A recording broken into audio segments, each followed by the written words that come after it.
Hello, welcome. It's HardLore time. How are you, Bo? I'm feeling great. Feeling so good. We're in my hometown of Los Angeles, California. What are we doing today? I don't know yet. Well, there's no plans. We figured we're very thirsty boys. We like juice, so we figured we'd come here and get a juice. I heard this place was pretty good. Hopefully, we can run into somebody that can show us something to do around here.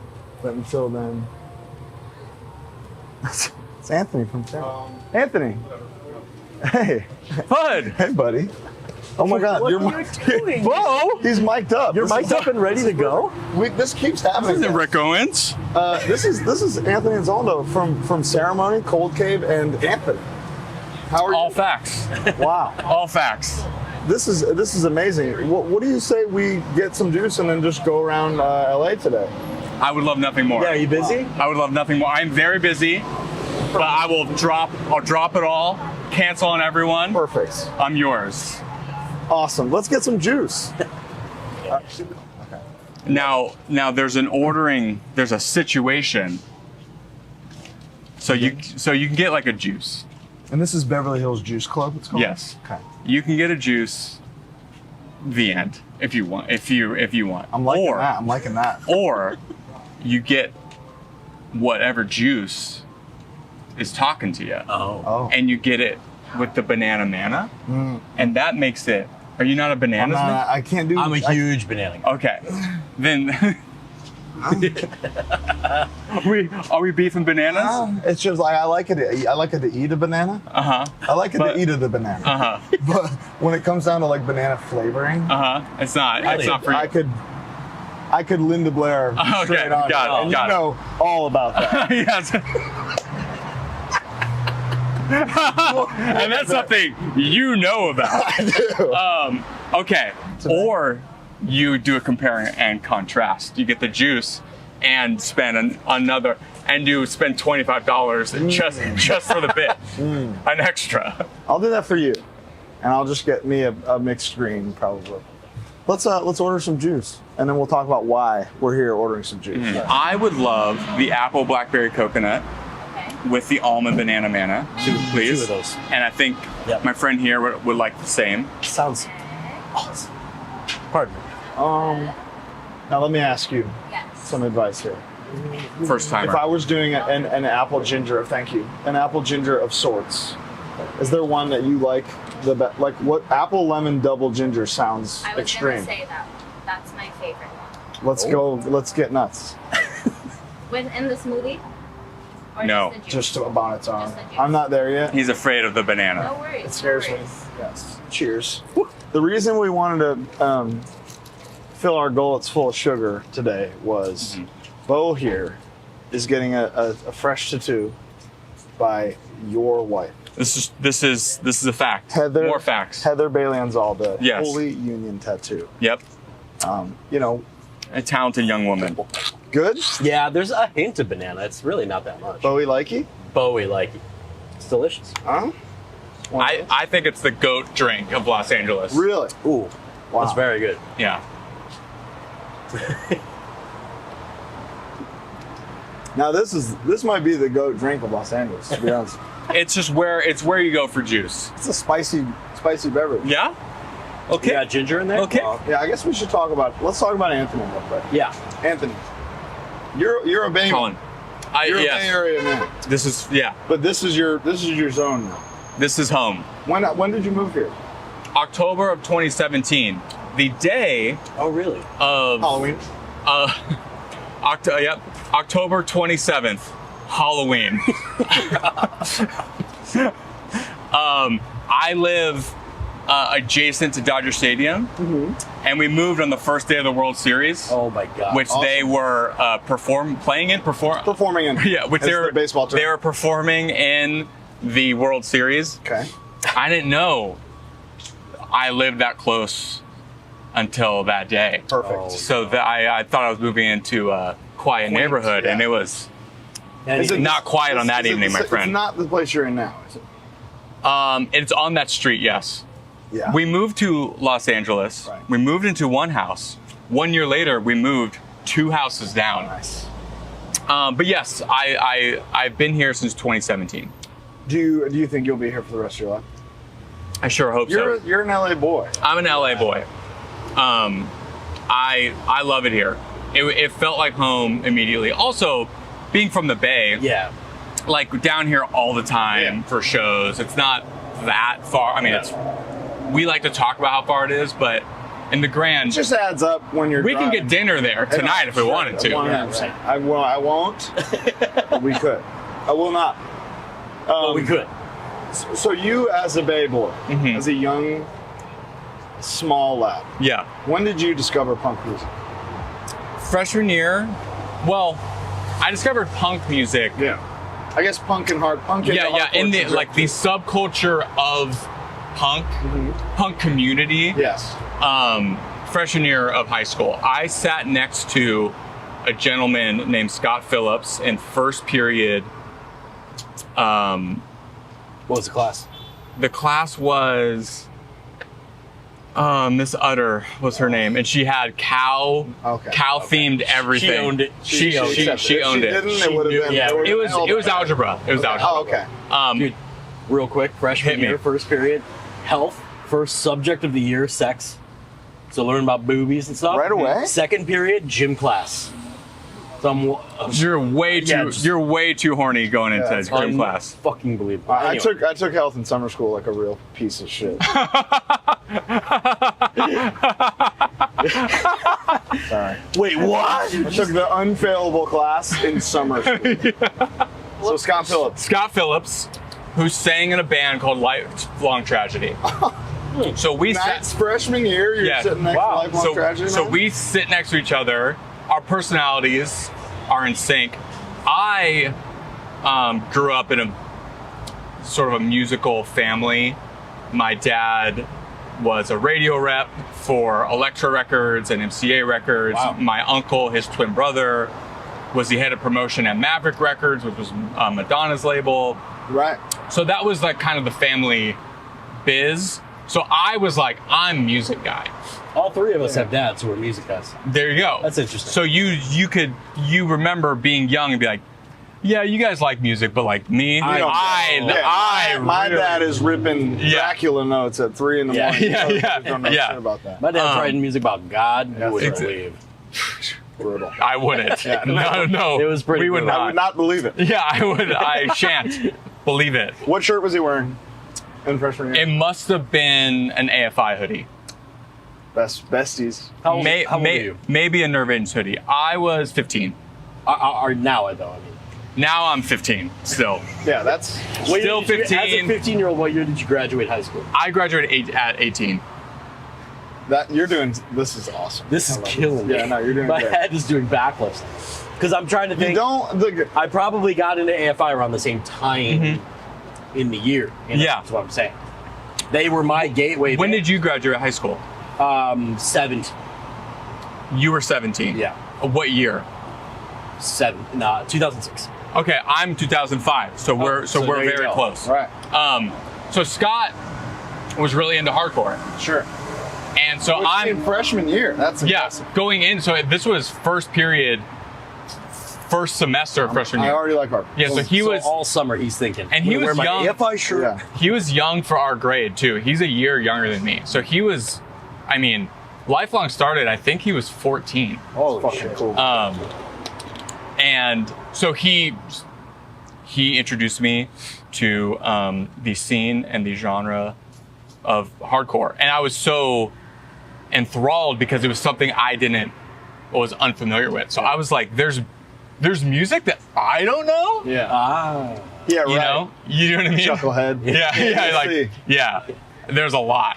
There's a lot. I had the same trajectory where I was like, oh, Blink-182 is cool. You know, whatever's on the radios. I kind of like the more aggressive stuff. And then it was like Misfits, AFI. Right. As soon as I found out what those were, Over. it was over. I was Eyeliner all in. purchase. Hit. I was attended. Xing up at school. Xing up with eyeliner. So was AFI like the band? I mean, so this was before Sing the Sorrow, Yeah. which is a 10 out of 10 album. I One think, of the greatest ever. I think we would all agree. We were all there. Yeah. At the 20-year anniversary. Yep. Was it I forget that it was 20. So yeah, and so the thing about AFI, they played the Phoenix Theater, which was in Petaluma, which bordered the town of Rohnert Park, where Days of we the lived. Phoenix. Exactly, which AFI wrote a song about. So they were very recognized in the North Bay. Right. Yeah, so they were a big deal and got, most all of us into punk and hardcore. They're just like a perfect vessel band to go from Totally. not knowing anything to being all in. I'm all because in. you can go back in the discography and see about early hardcore days and they've been about it. And their influences were so broad that no matter which sort of subculture you belonged to or spoke to you would find something in them that resonated I mean, with you look in that room at the Sing the Sorrow anniversary thing. And Yeah. Right next to each other it was Bo, who likes The Who and Peter Gabriel and AFI. Yeah. It was Brody King, who likes Hatebreed and AFI. Yeah. And it was Colin Young who likes Anthony and AFI. Yeah.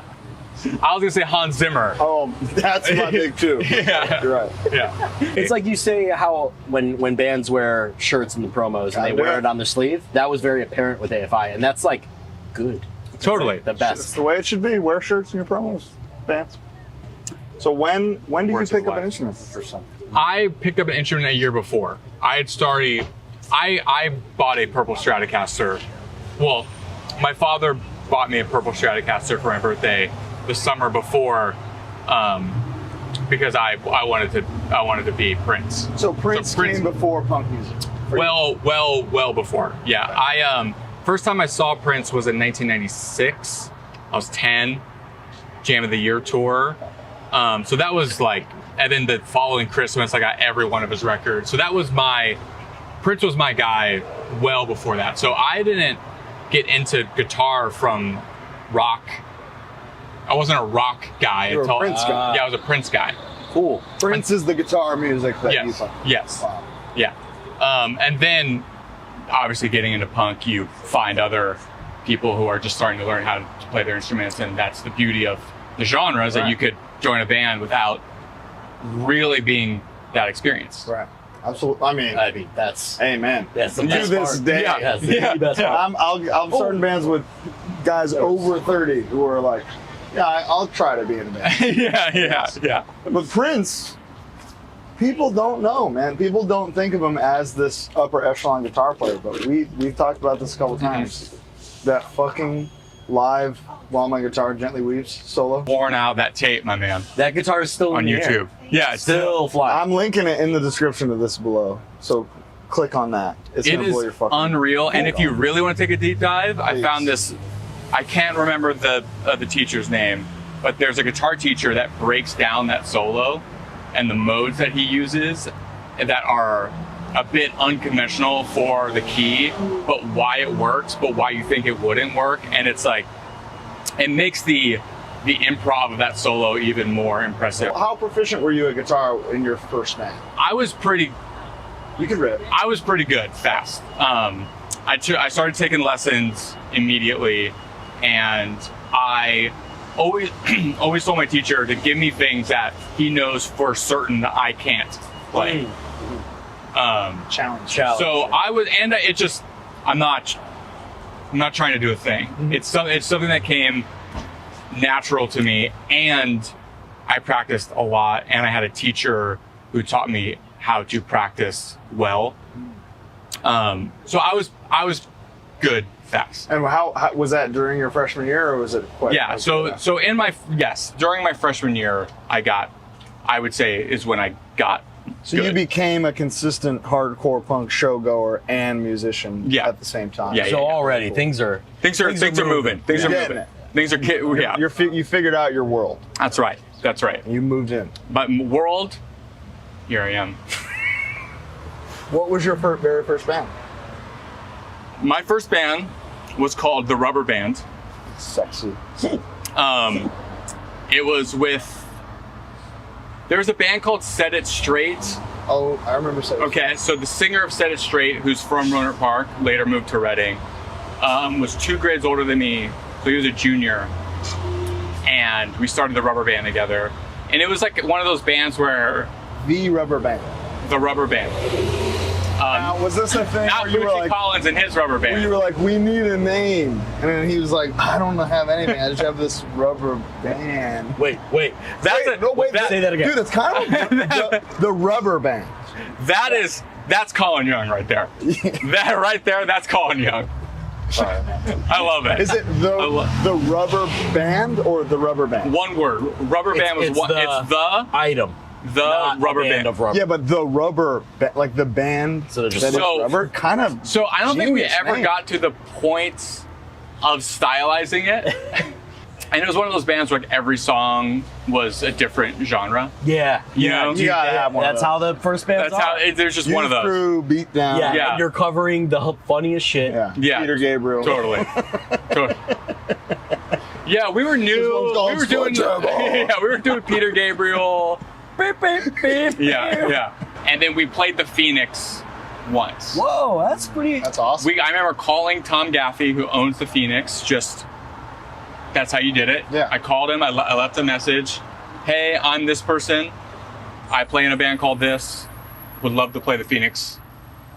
Months later, Tom Gaffey calls me and goes, hey, going down my list, and it looks like we owe you a show. Wow. We have a show with Toast Machine, Inertia, and Exposure. We'd love for you to open. And we opened the Phoenix Theater once. You know, obviously, Ceremony went on to play the Phoenix Theater a lot. Yeah. And the first two Homesick events we had at the Phoenix, I have frequented the venue many times. Still since then. around? It's still around. Oh. And Tom remembers one of the last time I was there, he was like, I remember when you played with the rubber band. And we weren't a band.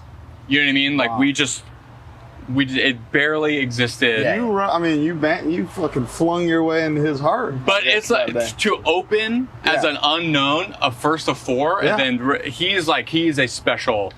Tom Gaffey of the Phoenix is a legendary figure Awesome. in the Incredible. North Bay. What were some marquee gigs that you saw as a youth that really affirmed that this is the thing that you wanted to be doing? There was a band called Resilience. They were like a street punk band that would play the Phoenix a lot. And those shows where I was like, oh, this is like not just a fun, this isn't just a new genre that I'm absorbing, but it like kind of showcased the community aspect of it. So those early Resilience shows, but like there was, this is when AN would come through the Bay, Converge would come through the Bay. That era, 2001, that was like the first year. But then, I was well into punk by then. But when I think back about shows in like my late teens and early 20s that really blew me away it's Look Back and Laugh. At Gilman. I think this is the first ever Look Back and Laugh Shout out. mention on HardLore. Yeah. So it's funny. Years ago, I was listening to another podcast. What? Turned Out a Punk. Turned out a punk. Fucked up. Hey, buddy. Hey, Damien. And he was talking about Look Back and Laugh and how underrated they are. And in the Bay, I think they're underrated in the grand scheme. Yeah. In the Bay, they were very much not underrated. They were rated. They were very celebrated and just blew everybody away. Every member of the band, they're one of those bands where like you're like, how did the five of you find each other? Yeah. There was like A bus stop band. exactly. Yeah. And live, every member was essential. But my first ever show that was like I knew I was going to a hardcore show Right. was the first Lifelong Tragedy show. Because it was your boy's big show. right. They were my friend's band. First show. First friends band. Yeah. Really, right? Right. So Yeah. you feel like Friends it's with these yours. guys. Yeah, exactly. Yeah. Exactly. And it was them and Beneath the Ashes at West Coast Worldwide in Sacramento. Oh, wow. Yeah. What? West Coast Worldwide, Mackie Hoods. Oh shit. Okay. Yeah. Okay. Wow. So that kind of changed it all for all of us. Yeah. Because Lifelong, you know, they were an active band who would play Gilman and Right. would play like a show down here. Absolutely. So they were like, oh my God, we could, that's a thing that's possible. Yeah, we can do that. Yeah. And there were our friends, Yeah. Unheard of. you know, and they were all in high school. Wow.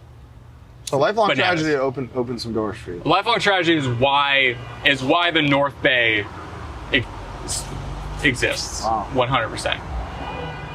You heard it here. It's a fact. It's a fact. It's on record. We're factsmen. We love Big. I Yeah. It's love all the lore. facts. We love. Yeah, yeah. It is all lore, all the way down. Yeah. This is why we're here. Yeah.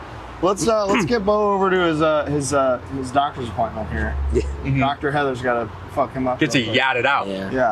Yeah. This has been Beverly Hills Juice Club. I loved this. Yeah, this was delicious. What is- I crushed it. I'm trying so hard. You were talking about. I'm a 3-sip guy. Oh, same. This is a 10. Yeah. We'll see you at Holy Union. It is very hot. We're at Holy Union Tattoo. We are now joined by another guest of honor, Heather Bailey Anzaldo, co-owner and president tatter at Holy Union. How are you, Heather? I'm great. How are you? So good. So hot. So hot, but Yeah. you know, So hot. so much hotter when I'm with the hottest married couple in the world, frankly, scientifically. How long have you guys been married now? We are coming up on 7 years. 7. Mazel tov. Yeah. What was your first impression when you saw each other in the wild? Well, Well. let me just give you the story. Oh, Oh. I'm here we grinning go. for it. Whew. I was in a Whole Foods market, Classic. and Heather here was with a mutual friend of ours. We had never met, and We knew of each other. Right. How course. could you not? Of Same course. circles. of course, How could you not? our friend walks up to me, introduces us, and then she remarks at my Depeche Mode tattoo. Violator tattoo. Yeah, and No problem. Heather says, "Oh my goodness, we have the same tattoo." Oh, And I Yeah. said, "Yeah, but mine's bigger." Okay. Wow. is that really what you said? That was It's the true. line? It's true. The kids Facts. these days talk about a little thing called Riz. And I think it was invented in that moment. And now here they are, years later. 7 years on. Yeah. If For not the more. first time as a couple Yeah. on film. Yep. But Bo's here today to get yadded up. We got him full of juice and sugar. I'm all juiced up. right. And then we're going to kind of go through the history of Anthony as a musician, of Heather as a tatter, and Yeah. just get down to the lore of these two lovebirds. Just immerse ourselves in this beautiful city that we reside in. In the air conditioning as soon as possible. Yes. Yeah. Let's go inside. Come on in, Shawn. Ladies and gentlemen, for the first time as a couple, Mr. and Mrs. Bobby! Bo, what are you getting tatted today? I'm getting a Shawn Michaels inspired dagger because Heather and I also share a love for Shawn Michaels. I think we all share a love for wrestling. We do. Big time. Wrestling. Big So, time That's lovers. the other thing. That's the other So many things in common. heartbreak kids. Damn. Now, Amazing. let me ask you this, Please.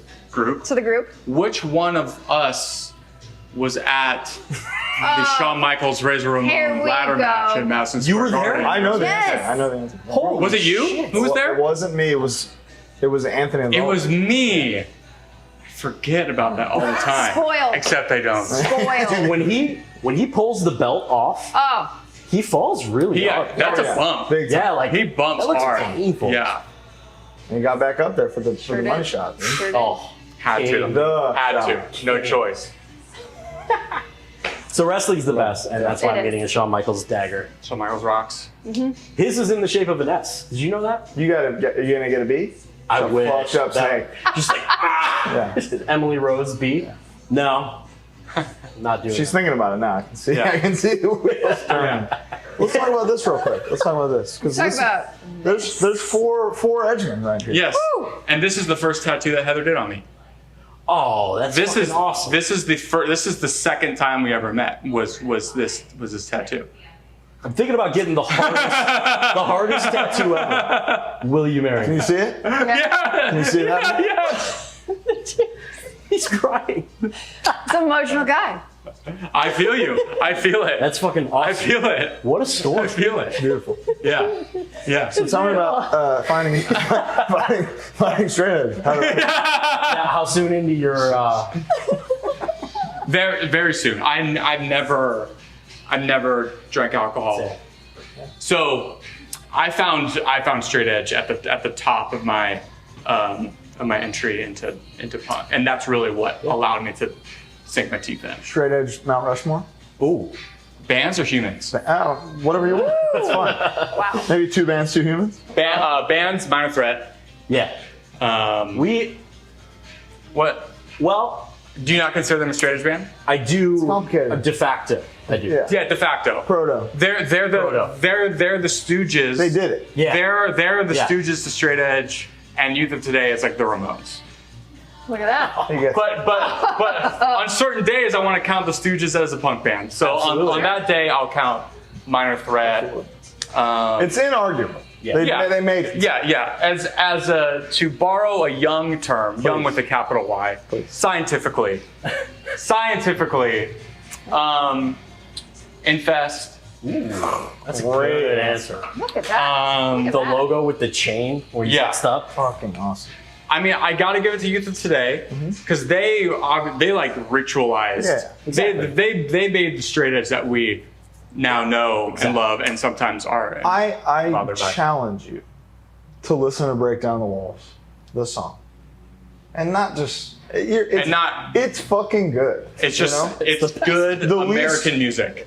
straight up. Yes. But it's true. They brought Like a in. club sandwich. Yeah. They brought in Yeah. the song. Yeah. Hey, we're vegetarian. Hey, we're fucking like we have our group of guys, like our youth crew thing. We're doing something different, and hey, we're this thing. Not like it's okay if you're not, but it was like that, and like, dude, we just might. It's one of the hardest Ed songs ever. I mean, and so inspired. You know what I mean? Like you could tell. I mean, then that seemed like they really meant all that, and yeah, incredible songwriters. The whole thing. What's your 4th pick? They have straight edge songs, but they're not an entirely straight edge band. But boy, do I want to put in AFI.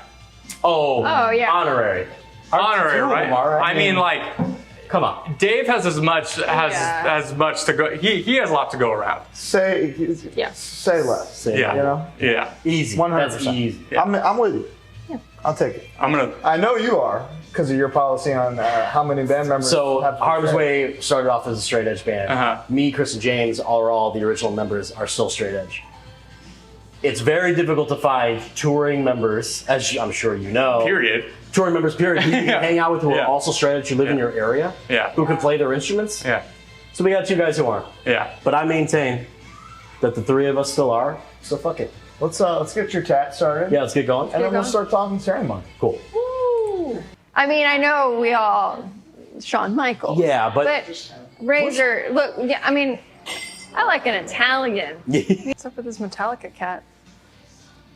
Metallica. Metallica. A dude did it, and all of that fell out. That's my cat's name. Yeah, I see that. All of it fell out. Looks great. Like do you find that tattooing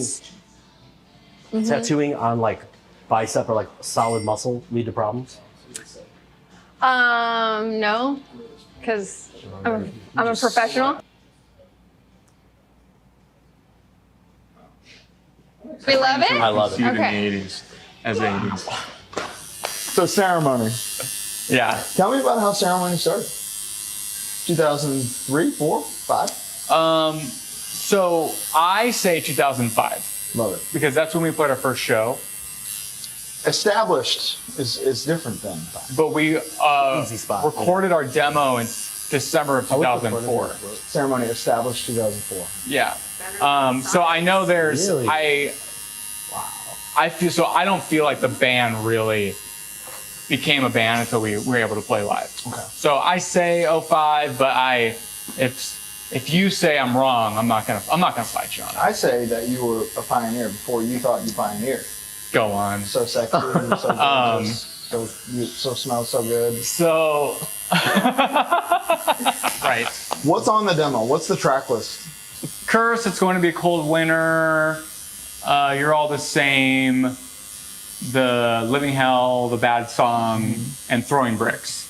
Okay. We actually recorded it. This is something that will interest the both of you and probably no one watching from the comfort of their couch on their YouTube app, on Apple TV. Thank you to the YouTube watchers. The demo was recorded in D tuning because JD and I played in a band called These Days that tuned in D, and we were just like, well, D standard? Standard or drop? Oh, D standard, yeah.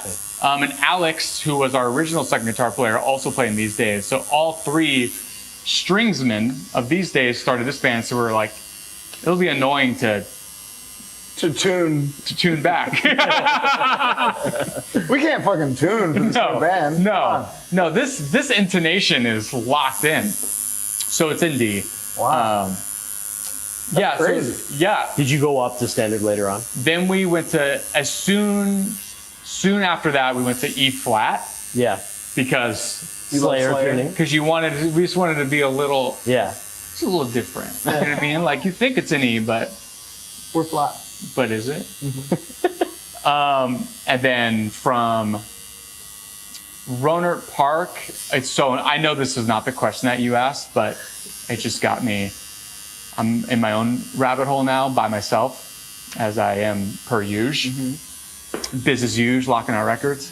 Half of Rohnert Park, the album, is tuned between E flat and D, and the other half is tuned between E and E flat. Like, do you mean between, meaning like? Between the notes. So like Whoa. 440 something hertz. Because we Just so that nobody could fucking play it. we wanted it to sound distinct and really shot ourselves in the foot, because now when we've had fill-ins and we have to relearn songs for tour. We're fucking tuning. Yeah. I can't learn it. Yeah. What do you mean 445 cents? Yeah. What is that? And then from then on, we've been in E standard. Okay. But we started Indeed. in D in 2004 and 5. Or 5. Unbelievable. 4 and or 5. Now, something that, like, going back to Ceremony now, for me, I was surprised how hard it is. And I think Thank you. at the time, as a kid who's like, I like Hatebreed. Yeah. You know, obviously, to me, Ceremony is a different thing. Yeah. There's like Different genre of music. but like For sure. barely. You know? Yeah. Like, you're one palm mute away sometimes. from Yeah, Curse. yeah. What's the song after Curse? There's a part in it that's just like, just a hard ass 0134. Yeah. How? You know what? What's crazy? It's 2, 3, 5, 6, but it's in D, so it is 0134. Ah, look at you. Impressive. I know. Yeah. That's the connection. Yeah. It's literally flowing through. my veins. Yeah. Obviously, I've heard your Mount Rushmore. You know. Yeah. I know where you skew. You know where musically. Yeah. Somewhere between Prince and Youth of Today. Yeah. What was the hardest, man, as a youth, where you were like, I think I like this too? So, I know this is very close to in the spectrum that is Prince and Youth of Today. This is pretty much at Youth of Today, but we all worshipped Negative Approach. Yeah. Which I know it's, you know, obviously it's mostly fast. No, but And hard. people kind of associate hard in these modern times Heavy, which are different things. and like a lot of times people will kind of they need something to be kind of slow or halftime to be hard, which That's not I how think it that is obviously not how it works. If you do it right, the fast part can be the hardest part. Dude, but I mean, course. there are literal Morrissey songs that are hard. Of course, You know what I mean? Like that, it doesn't mean anything. of course, Intention and presentation. I like that. exactly. Couldn't have said it better myself. So we were just Negative Approach worship. Okay. But, you know, being of the time where like tempo changes were very of that time, you know, time. where if you hear us now, like there aren't, like Runner Park has no tempo changes. How- There's not a breakdown, I don't think, on that How whole much record. pre-production did you do on Runner Park? Because to me, I find pre-production is what is great, But also, like, when you're programming drums on a computer, Yeah. sometimes you're like, I don't want to change the tempo. That would be a lot. When you say pre-production, Yeah. or do you mean by myself or with the We're like collectively. 0? That's sick. We have never done any. We have not demoed. We did not demo anything until our second record with Matador. Okay. Until the L-Shaped Man. Shit, man. So, I mean, the demo is a demo. Yeah. Most of those songs arrived in other things, so by Right, definition. you put the L-Shaped Man demos out Yeah. for the world to hear, Yeah. which is a cool move. And that's the only thing we've ever demoed. So you were like, if we did this one time, you got it. yeah. You're not gonna believe this thing. Yeah. Yeah. So no, we went in the first time we ever recorded those songs at all, or even because we're not the band that writes things and sends it to each other. We're myself, JD, and Jake are in the room together. Cool. So no pre-production. First few ceremony shows. Yeah. How quickly do things start moving? Is the first gig good? Yeah, because we were selling and giving away our demo at the Lifelong Tragedy merch table and giving it. So our demo had been out for months. Was there any crossover between Ceremony and Lifelong Tragedy? That's why Ceremony was able to work, because we were the only band in the North Bay that didn't share any members with Lifelong. So Sabretooth and These Days. Zombie. So yeah, Sabretooth, Zombie, These Days, Hammer Time, all of these bands had members of Lifelong Tragedy. You ever run into MC Hammer up there? I've never seen MC Hammer in Oakland. I heard he's like run shit. I'm sure that's true. No joke. I've heard he's like Yeah, no, he's legit bad motherfucker. yeah, no, like he's legit for sure. So sick. So cool. Yeah, he's the man. Shout out to MC Hammer. Yeah, MC Hammer, if you're Yeah, watching. somebody yeah, make yeah, this happen. yeah. If you ever heard of him, check him out. Yeah, he's got these pants you wouldn't. Yeah, believe. yeah, So the first few gigs are good. yeah, We toured together very early on. yeah. I think it was 2009. Was it the Half Heart Blacklisted tour? It was Have Heart, Blacklisted, Ceremony, And Letdown. and Letdown, and our band Conviction. 08. 08. Yeah. So- Super early on. So is that post Still Nothing Moves You? Yep. And they were Oh my god. white hot. Everywhere we went. We were East. It was the East Coast thing, and like Detroit and stuff. And Yeah. they were So so that was like a full US, and we had like different regionals. like bands doing like chunks. We were lucky enough to have y'all on one of the chunks. So but yeah, so we were just, I mean, obviously love everyone in Lifelong, but we were just so lucky to not have any of their members, because they were always going to be like, at this point they were like touring Europe and like they had opportunities. I saw them left and right. Dude. Totally. Up and down. So we weren't bound to their schedule, which allowed us to, go off Absolutely. and flourish. And flourish. Flourish, you did. So the Violence kind of like compilation thing Yeah. comes out. And then it's all these songs finally on one thing.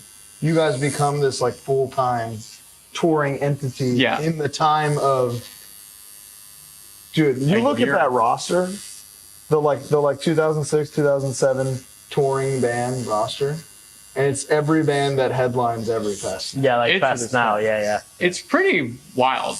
Your class. I mean, Yeah. Hall of Fame, really. we were lucky to be around such inspired and good bands. But yeah, I mean, like us, Half Heart, Blacklisted, TUI, I think was like starting like 08, 07. They killed a lot of cosplayers and stuff. Yeah. Cold World. Cold Terror World was still. Terror was like exactly. Y'all were not that much later. No, Harm's Way was just. We started in 06, but we were very, very Infest. That's all we wanted to be. Yeah. And it wasn't I get until it. like 2011 Got it. when Yeah. we really kind of. 2010. Yeah, good class. Good Great class. class. Something I want to highlight, Okay. because in that time it was like, if you were different in any way, it was maybe not going to work, like Yeah. personally, Yeah. between a lot of people. And then you guys come around and you're in drag. Yeah. Genuinely so ahead of your time. Yeah. Yeah. Oh, thank And you. it's- Well, there were conversations. I remember it was like, have you heard of Ceremony? Oh, is that the guy who? Yeah. You know what I mean? And it was like, yeah, just like literally, especially at that time, Yeah. to not be wearing fucking cargo camo shorts. Yeah. Nike SBs and Yeah. shit, like, and to be embraced Yeah. with that, to be so musically and personally undeniable that all these people in Jordans and flat bill hats embrace you. I mean, definitely in high school, I presented myself that way all the time throughout high school. Ceremony started in my senior year of high school. But I mean, I was just doing what we all do. You know what I mean? I mean, you guys talk about who do you do? I was just doing who I did. I loved Iggy Pop and Prince and Susie and AFI. Yeah. And David Bowie and Mike Ness. Oh, like to me, there was precedent. Robert Smith, Absolutely. you know what I mean? And within like the broad punk umbrella of people who were androgynous, you know, and were glam.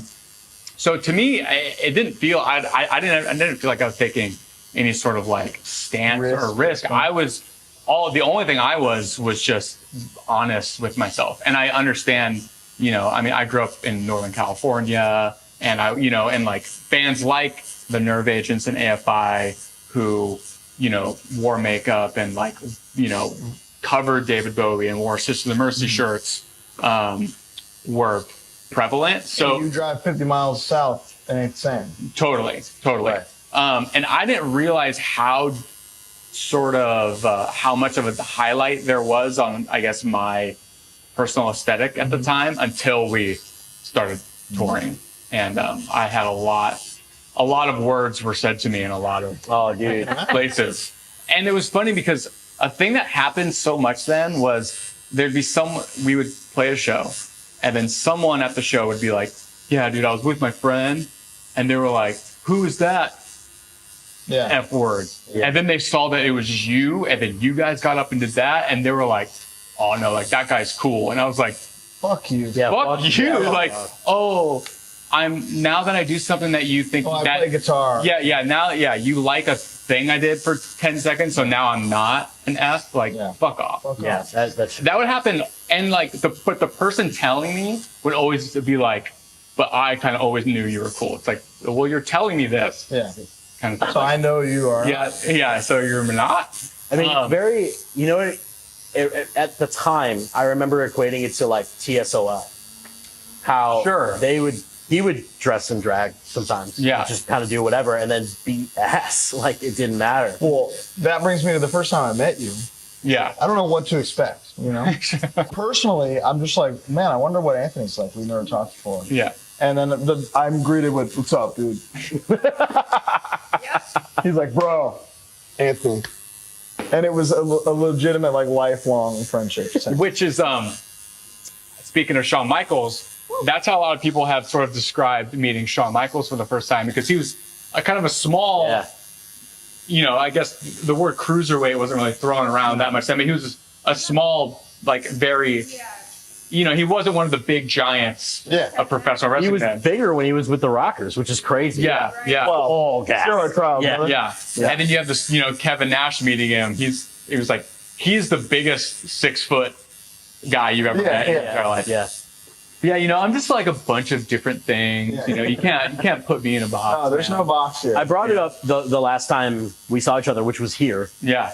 But on that tour in Detroit, while Ceremony was playing, I just want to document this because I don't think it was documented. Sure. It was so sick. I think your singer pulled down a projection screen that was at the front of the stage at the Magic Stick.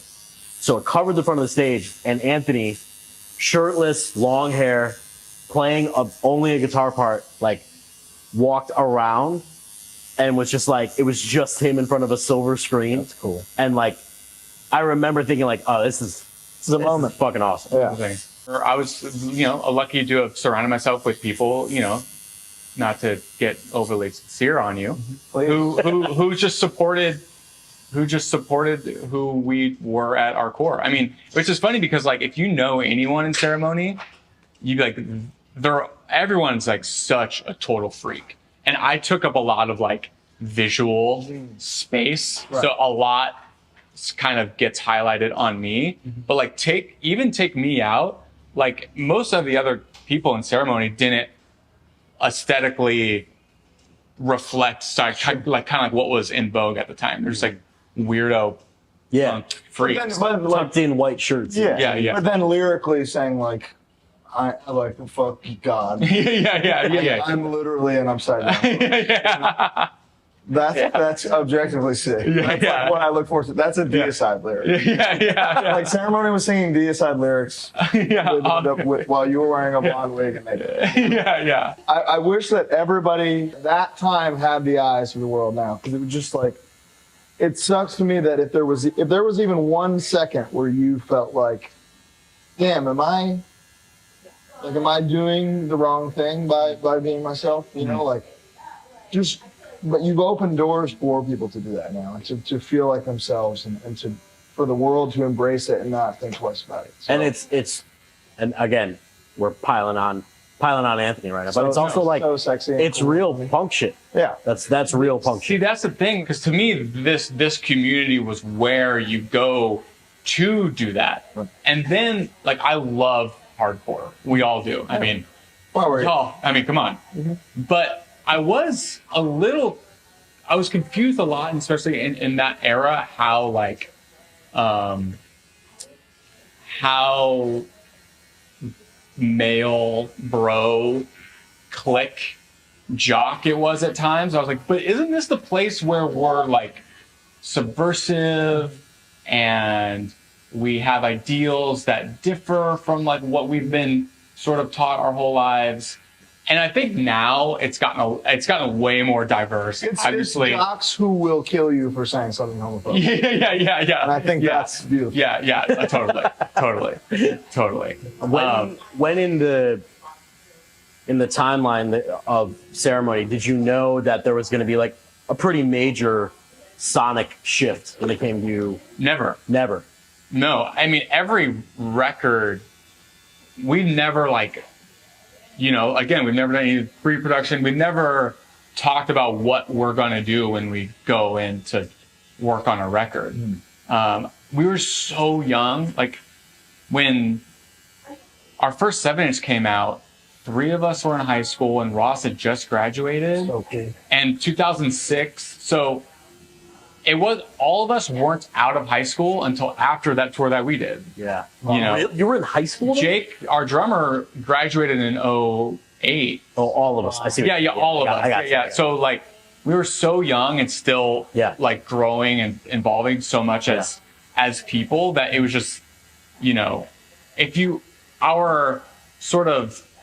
look at the bands that you started when you were 14 and what you do now, you'd be like, wow, we just lived that within Ceremony. Yeah, and those songs have lived with you, and people are claiming themselves. Shout out to Ross, because the demo for 7-inch and Violence, he was like, he had all the lyrics written for those before we would, like, he'd be like, no, that's not good enough for what I wrote. It's not timeless. Yeah, it's not. Because those lyrics are timeless. So it was the first band that, you know, you would start bands for like a couple weeks and, you know, play like a show, and then we had a lot of bands like that were very short-lived with not that much thought, that were like fun, hanging out with your friends, expressing yourself, so on and so forth. But Ceremony was the first band where I had ever had anyone say, no, like, not that riff. Your demo sticking with you throughout your discography, unheard of, as a thing people want to hear, is, I'm sure to you, the musician, like, you'd rather die than play Cursed Again. I've ended up in a place where, because like every person that's ever been in a band, you think what you've done most recently is the best thing that you've done. Of course. And I do really think that. I think like the songwriting and the performance and the production on in the spirit world now is us at our best. Right.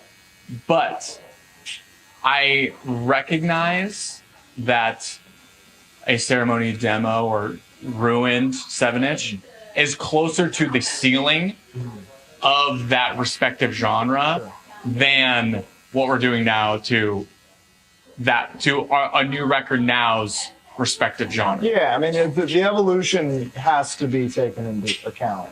Right. And like, I think, Have you made peace with like? yeah, no, I'm so flattered and grateful that we have any music that is sort of, I'm trying not to put myself over. Put it over, I'm please. trying to say this without putting myself over and just being sincere, Sure. but that people consider timeless, you know? 100%. So I don't think of songs like Sick or Curse or Doldrums or whatever, like the songs that we have to kind of play every night. I'm not bothered by them. Okay. I'm so grateful that we were able to write these songs that I'll tell you what. people want to hear. I'll tell you what I did before this. Huh. Is I ran through the Ceremony discography. Discog? Brother. Can we Brother. get an honest ranking? 100%. Yeah. Yeah. I would say Roanoke Park 1. Okay. As it's one of the greatest opening tracks in the history of punk music. Thank you. And that's the thing. I love that song. And I don't know, and I that song. don't. But the crazy thing is, like, It's I don't. refreshing to hear. Oh, Yeah, I mean, yeah, it rocks. I think it's a great song.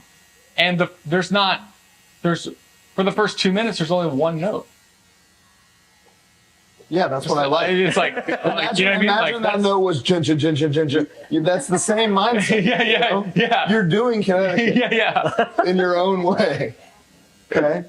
So Roanoke Park number 1. Uh, Spirit World Now, number 2, probably. Because there was a brief moment where I was learning some songs to maybe play some drums. yeah. So I was diving in like, And this could be me. and our friendship really bloomed from when we recorded that to when it came out. So you like heard songs before they came out, Yes, I did. so on and so forth. That was a nice thing to be like, oh, yeah. isn't it fun to Oh yeah. think Yeah. nobody said? Yeah. It's so fun. Exclusive, special. Violence, probably 3. That was my. Sure. I was a kid. Yeah. So and then going back was like, even in my own discography, you like to go back and go, does this hold up? Yeah. Yeah. Thank you. Were you living here when that came out? Yes, I was. Okay. And I we was were at like first here, all the like time. Ceremony was a very California thing for the first. And when I say that, I don't mean like we were really big in California. I meant like it was kind of really only recognized in I guess most bands, it's like that. Yeah. Like your local community embraces you more. Well, like but the whole state embraced Ceremony. like as we, its own. Place. within that first year, things were happening to us that we never, like people singing our songs who we weren't friends with. Yeah. Like low bars, you know what I mean? Like Yeah. being able to play outside of Petaluma. Right. These things were like, oh my God. And then we got booked on the Hardcore Fest in the mid-aughts, Posy Numbers. Posy Numbers. Oh, really? I didn't Yeah. know Ceremony played Posy Numbers. We played at 11:30 on the last Posy Numbers Fest. Wow. PM. Well, GMT. AM. 11:30 a.m. opened on the Sunday, but we were like having these really good reactions in California, and then we go there, and it's like kind of the only hardcore fest, and Nothing. which of course, why would they? We only had a demo out, but that just shows you that at the event that showcases all of the hardcore bands, we were still not on the radar. But in California, around the time that Numbers was in it was in Wilkes-Barre, Pennsylvania. Wilkes-Barre. yeah, PAHC. What were you wearing? You know? I do. I was wearing, I had long dyed black hair, and I was wearing these like really thick, chunky pinstripe pants, like almost Beetlejuice. Ah. Oh, your prom outfit? They were the bottoms to my prom outfit. Played I'm glad we got Yes. the wife anecdotes here. Yes, the bottoms to my prom. And you know, Pennsylvania is sometimes a red state, so Yeah. Oh, you A never real know. swing. Yeah. I was afraid at that show. Yeah. There were showgoers coming up to me. I remember this one person. I'll name drop them off camera to you too, who propositioned me in a aggressive and facetious way Oh. to have me show them my pussy Oh. during the show. Did you do During it? the show. I didn't do it. I left. My pussy was. It's the first time I'm hearing this. I think maybe I've told you the full story. I mean, they're just I'm so. on fire right now. Yeah. It was when it's such a cliche thing to be like, it's a really different time. Yeah. But Yeah. My God. It and was. it's not that long ago. it's No. really not. No, I mean, yeah, it was 18 years ago. So how does that make This you month. feel about the state of punk today? I think that I'm elated that people are. I mean,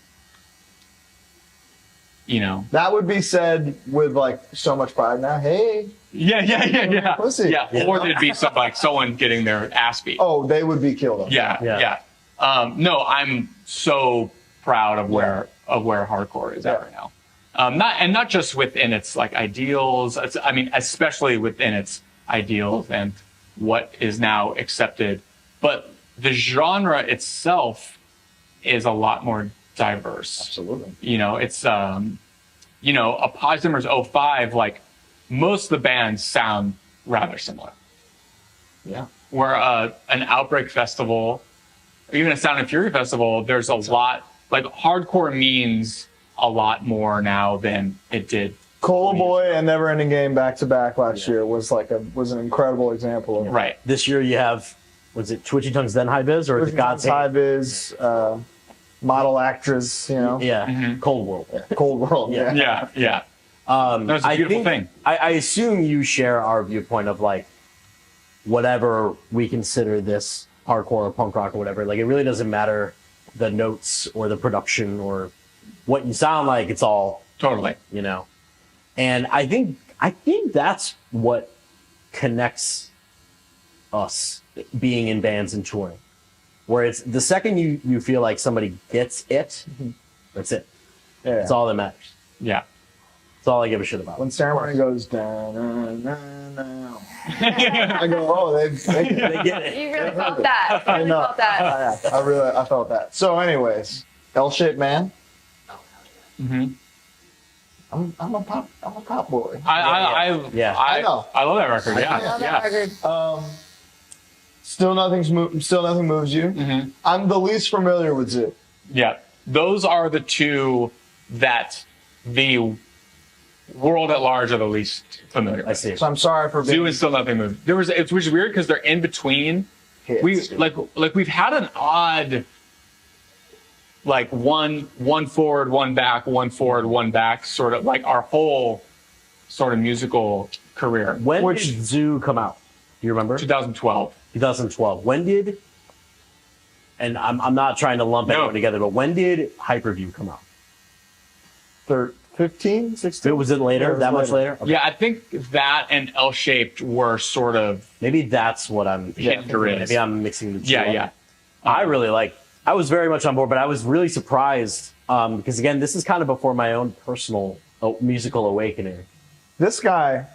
So I liken him to. I'm sure. I'm doing reruns now. Yeah, I know. I reckon him to Michael P.S. Hayes, Yep. who, when interviewed Oh, about everything creatively in wrestling that has ever been successful, says, I didn't think it was going to work. I never said that. Anything. I never said it wasn't going to work. I was just surprised that the band who I saw people beating ass to Yeah. put out records that were so sonically different. Absolutely. Yeah. No, I wasn't saying that's what happened in this scenario. Yeah, your evolution is truly like, I think it is gradual. Definitely. If you listen and like, look, we all as musicians, we want everyone to be paying very close attention to everything that we do, all things that we do. And that's an unfair, I've realized that the expectation that we have for our audience is at times unfair. Yeah. That said, if you listen to our entire Front to back. chronological, it is gradual. Just did. Which you just did. It's gradual. It is Let me gradual. tell you, it's like a straight up like graph. Yeah. It is a sonic graph of growth. And I mean, I'm just so lucky that we could play a show where it's like people dance, People mosh. people do all of the things, and everyone is letting each other do the thing to the respective genre that you're supposed to do to that respective genre at that time. And sometimes there are people who do all of it. But That's a person who grew with you. totally, Yeah, right. and like, Beautiful. I'm just so, you know. How would you rank Thankful. the ceremony records?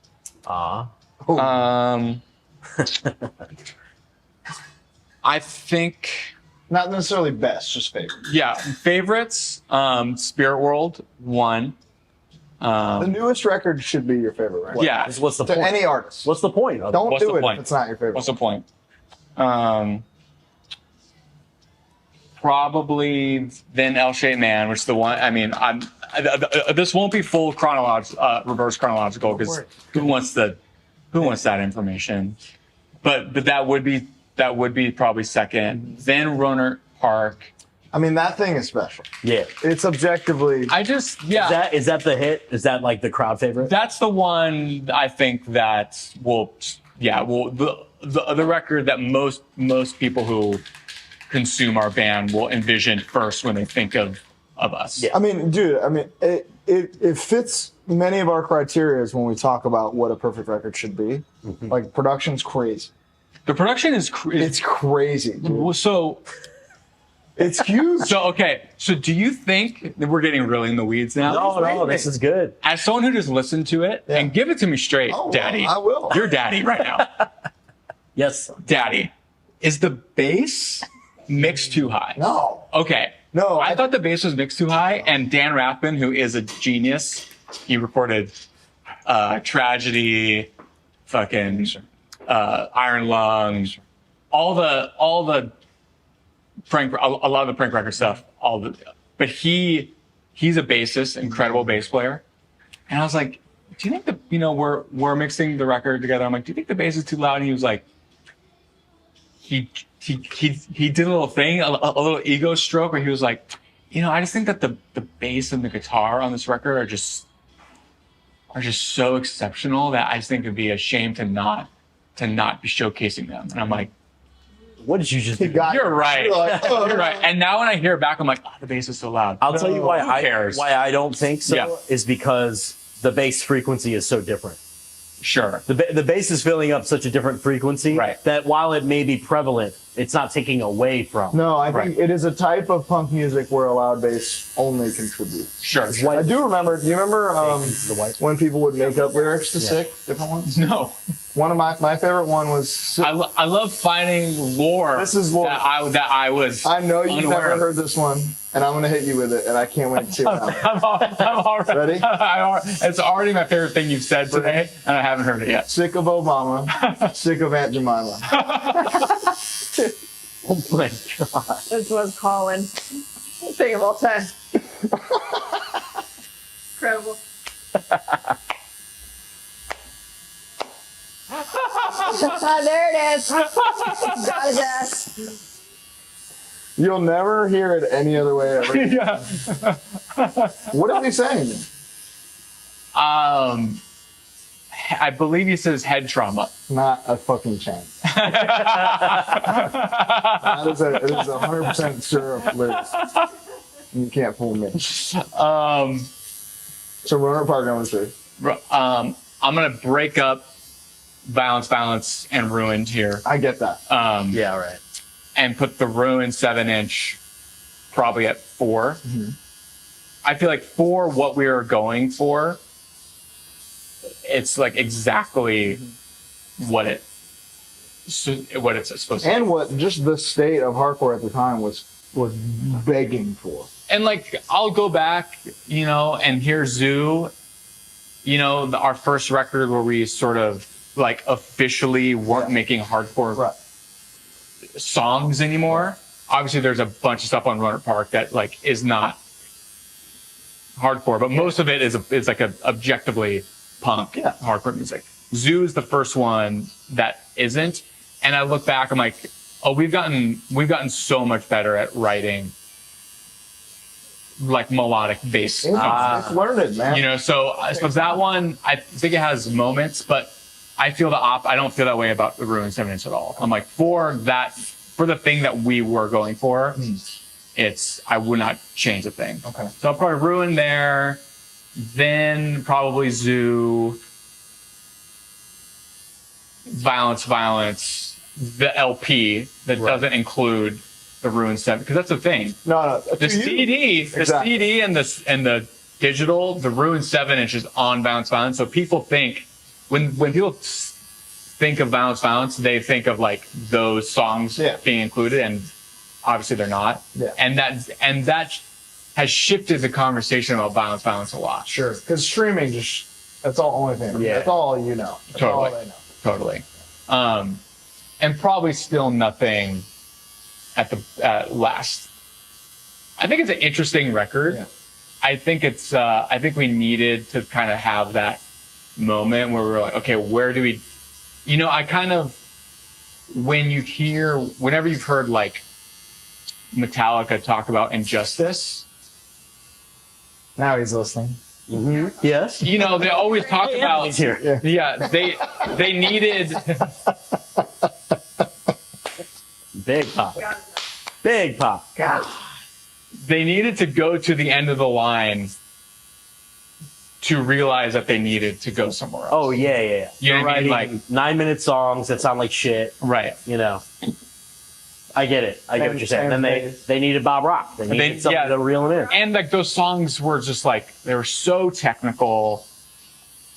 And I feel like Still Nothing Moves You was our end of the line for, we couldn't, I don't feel like we could have got any darker. Right. So that record needed to exist for Roanoke Park to happen. Absolutely. So I think that we tried a lot of stuff on it that we've never, that was really, we got to be really creative, but I just don't think it's as good as all of our other stuff. It happened. It happened. We've all got one. And we have, if you include the remix album to Still Nothing, to Inspiral now, we have 7 LPs. Wow. So it's like, You should be proud. one has to be. Oh, dude, of course. Statistically, mathematically, Yeah. scientifically. I like them all the same. Yeah. They're all my children. Bullshit. They're all. Yeah. How can you? not how that can you works. choose? It's not how that works. One sucks. Yeah.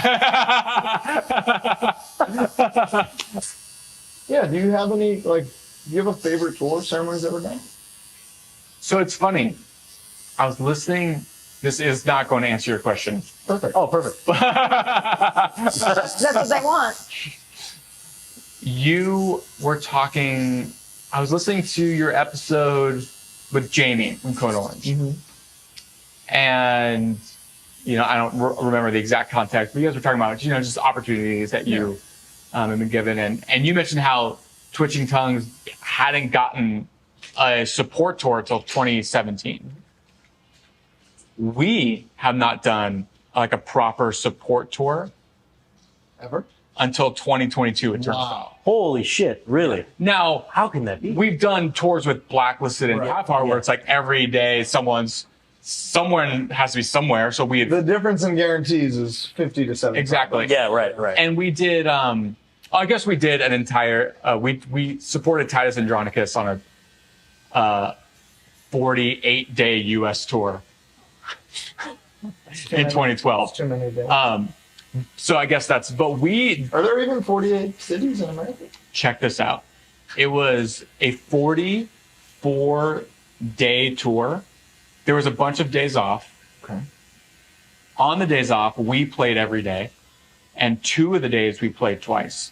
So on a 44-day U.S. tour, we played 46 shows. No.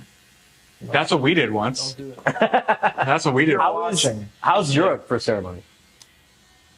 There it is. Wait. There are places where we do well, but Berlin. it took a long time. Yeah, dude.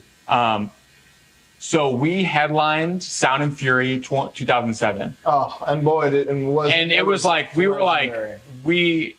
it was a true like moment in our sort of. I was 15. Uh-huh. I was in the pit. Hits, man. Adorable. I'll be doing that. Were you spin kicking the Ceremony? No. Crass intro. I was whooping ass for sure. Yes, the crass. Yeah, Crass it was intro. awesome. Oh yeah. So okay, so you were at that show. It was we had a good It was time. unbelievable. We had a good time together. Okay. We toured from there to the East Coast. You know what? 9 shows, 8 shows, however many shows it takes to get there. Then Phoenix, Austin, yeah, Arkansas. yeah, yep. I'm there. Done. Philadelphia. Flew from there to. I totally lied, by the way. We've definitely done support tours. I'm about to Hey, exemplify one right now. I lie in here all the time. yeah. What am I talking about? I'm making all this up. Flew from the East Coast to start our first European tour with Have Heart and Bane. So great. So this is 2 weeks after we just headlined Sound and Fury. Like a set of a lifetime. And like the most like the most recognized Yeah. hardcore fest in America. Yeah. First show, sold out. We're like, Where It's was gonna be it? awesome. it was at where I think it was Leipzig. Okay. What's the place that we all have played a million times in Leipzig?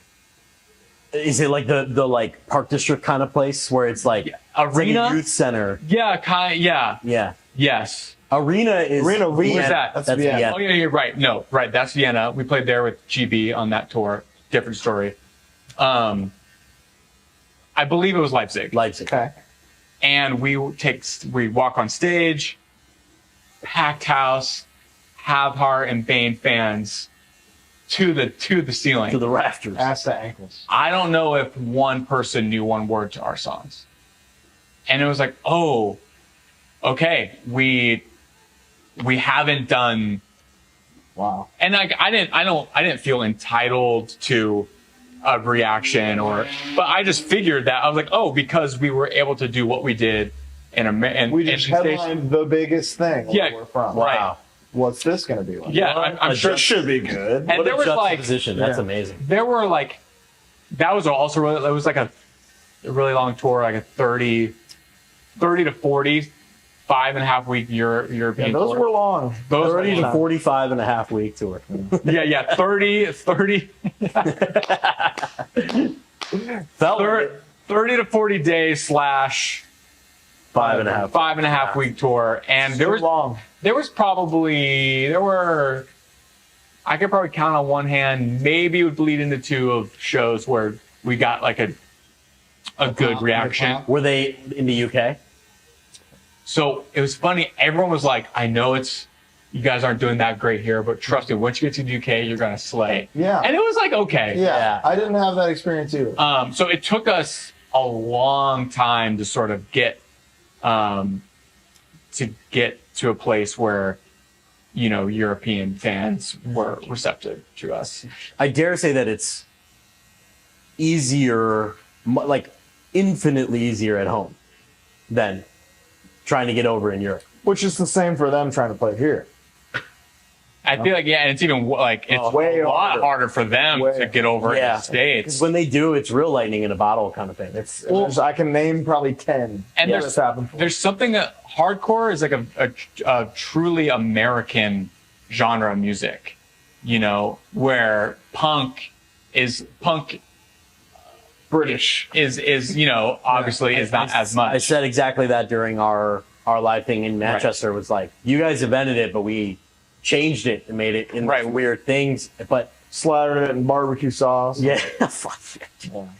I mean, jazz and hardcore are like the American genres. That's what we got. You know? And hip hop? Yeah. Oh, for sure. Yeah. For sure. And I think the same could be said. I mean, how many rappers or hip hop artists have gone abroad, have really gotten over in the States? Not a lot. Yeah, You know, it's a very similar. yeah, I know you. Oh, 21 Savage. That's about the only one I could. He's not. He's British. He's British? Yeah, there was a big reveal that he was British like a couple years ago. Really? They broke the internet. Oh, he's from like Alaska. No, and then there was a bunch of memes about him being like a Batman villain, and it was a great day on the online. Although there is a type of a subgenre of hardcore that I feel like is bigger in Europe than here, right? Yeah, it's anthemic. Like there are bands who do better in Europe than we do here. Fuck yeah. We are very not much that. Anthemic, sing along, Yeah. kind of. What's the band? Is it Risk It? Brisket? Risk It? Oh, Risk It. Risk it. Yeah, no, yeah. know, like- They're fucking huge there. That kind of shit. Absolutely. There's American bands that can tour Europe and Yes, not. the bands we're talking about are American Yes. bands. Yeah, for sure.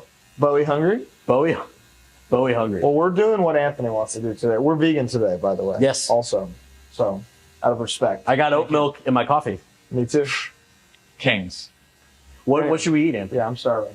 I would suggest that we go to Monty's Good Burger. It's up the street.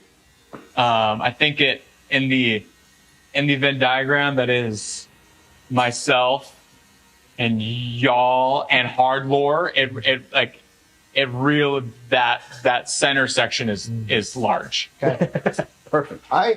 I've been there with you before, you know. This is true. I'll eat a vegan burger. Do you want to tell the story? Do you want to tell the Yeah, story let's wait. of it now or until we get to Monty's? Should I tell that one? Do you think? Yeah, because you think they'd be into that? Yeah, because It's a good full circle moment of like, yeah, you know. Yeah. Yeah. I'm here now. Tell it there. Okay. We'll tell it there. See you at Monty's. Heather, my beloved, gorgeous queen, matriarch of the Anzaldo family, the Bailey Anzaldo family. When did you start tattooing? 19 years ago. Oh, when you were 5 years old? No, too kind. What made you want to open Holy Union? Co-open Holy Union. Co-open. Yeah. I just didn't want to work anywhere that already existed in Los Angeles. Yeah. I tried some spots, and then I was like, this isn't working for me. Yeah. I need my own space. You want to be your own boss. Yeah. Pretty big endeavor, Yes. I'd say. I feel like every tattooer just wants to work for themselves. Or alone. You should. Yeah. Realistically. I won't tell your employees that, but I remember very vividly the conversations of like, I think You I'm were gonna there. do it. I You were was. there. That's right. I was like, I'll pull out a loan. What do you need? You know? That's right. He To this did. day, I still Direct quote. So yeah, I said, Grandma's gonna die someday. I'll find out where it's going. And I'll give it to you. Don't worry about it. She did die. It Yeah. didn't go to me. Of course. So I just wanted to say how proud of you I am. Thank Because this was a dream, and now it's very. How long very, ago did it open? Because I'm new. I'm new to this friend group. This is new for me. New. Welcome. Very new. When did you open? Well, we signed the lease in January of 2020. Yeah. Yeah, we did. So that was scary. It was, but then ultimately we're like, who cares? Yeah. Yeah. Let's do it. Let's go. Because it's still like isolating in a tattoo shop. Yeah. Pretty easy. Pretty reasonable, right? Yeah. Mask up. Mask up, Yeah. glove up. The tables Fine. are 6 feet apart. Yeah. Yeah, absolutely. Sanitary. Sound sanitary. What's your ideal? What's your Mount Rushmore tat shop music? Ooh. Because to me, there's a couple things where I'm like, I mean, tat shop metal as a genre is maybe the worst. it's real. Yeah. Yeah, is. Like real. what is it? It's like, Define tat shop metal to me. I mean, it's like Pentagram. Oh. Okay, see now I like. I mean, I do too. No, but I'll say You're right. later Metallica is Tat shop, and I love it. Parentheses. I mean, it's Yeah, all non-derogatory. Pentagram and all of that world. Absolutely. I mean, that's really all it is. And then like Lucero and Lucero is post tat shop. Metal. You know, Yeah. It's like yeah. Dude, I think like Five Finger Death Punch. oh, that's No, not at all. that's a different. I mean, I don't know what tat shops you're That's at. 24-hour walk-in tat shop. Absolutely. That's what I'm saying. Yeah. That's what comes to Absolutely. mind when I think. So a prestigious tat shop metal would be like a Pentagram, like Oh. a Lucero. Wow. A big, you buy a big hat after being real into hardcore, you know, Yeah. game over. I think so. I'm thinking of the two like hardcore run places in Chicago. It's a lot of just punk to be like we know what's going to do. You know what I mean? What's your ideal Mount Rushmore tat shop playlist? I mean, Danzig, #1. 100%. Come on. It is kind of insane how much music makes a difference in the experience. It's huge. I have stopped playing more like aggressive stuff because I find people don't sit as well. Ooh, that's It's like interesting. I want to listen to Dissection. Absolutely. My client probably doesn't while I'm, I mean, you know. You know, What has she done on you? she did my neck. That was the first? Yeah, we're gonna Yeah. do something real big. Gotcha. I might promise her That appendage. maybe a bottom ass. Yeah, right. You know? Yay. What do you mean? Yeah, right. Okay, you said yeah, right. You Yeah, got right. bottom ass now. All right. On cam. Do you have any hard vetoes that come on, music wise? Oh, yeah. Oh Yeah. yeah. Oh, yeah. We all do. I'd love to hear a couple. Like maybe not a personal, like a Right. one, Like one that somebody that's not watching this. For example, mine would be an Aerosmith song. Skip. Or just a song. Or all. Any veto or a band in general is fine, but I'm saying like if a playlist comes on and Spotify gets a little wily, and for some reason Love in an Elevator comes on, I'm You're like, absolutely It's outta not. here. Yeah. Bow out of a tattoo shop. Oh. yeah. I mean, Lucero is Okay. absolutely not. Skip. I'm sorry, AC/DC. Yeah, there's nothing wrong with it. It's okay. We've spoken. Yeah.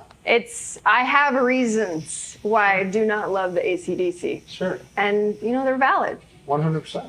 Should I? It's all subjective. Sure. I mean, This is your time.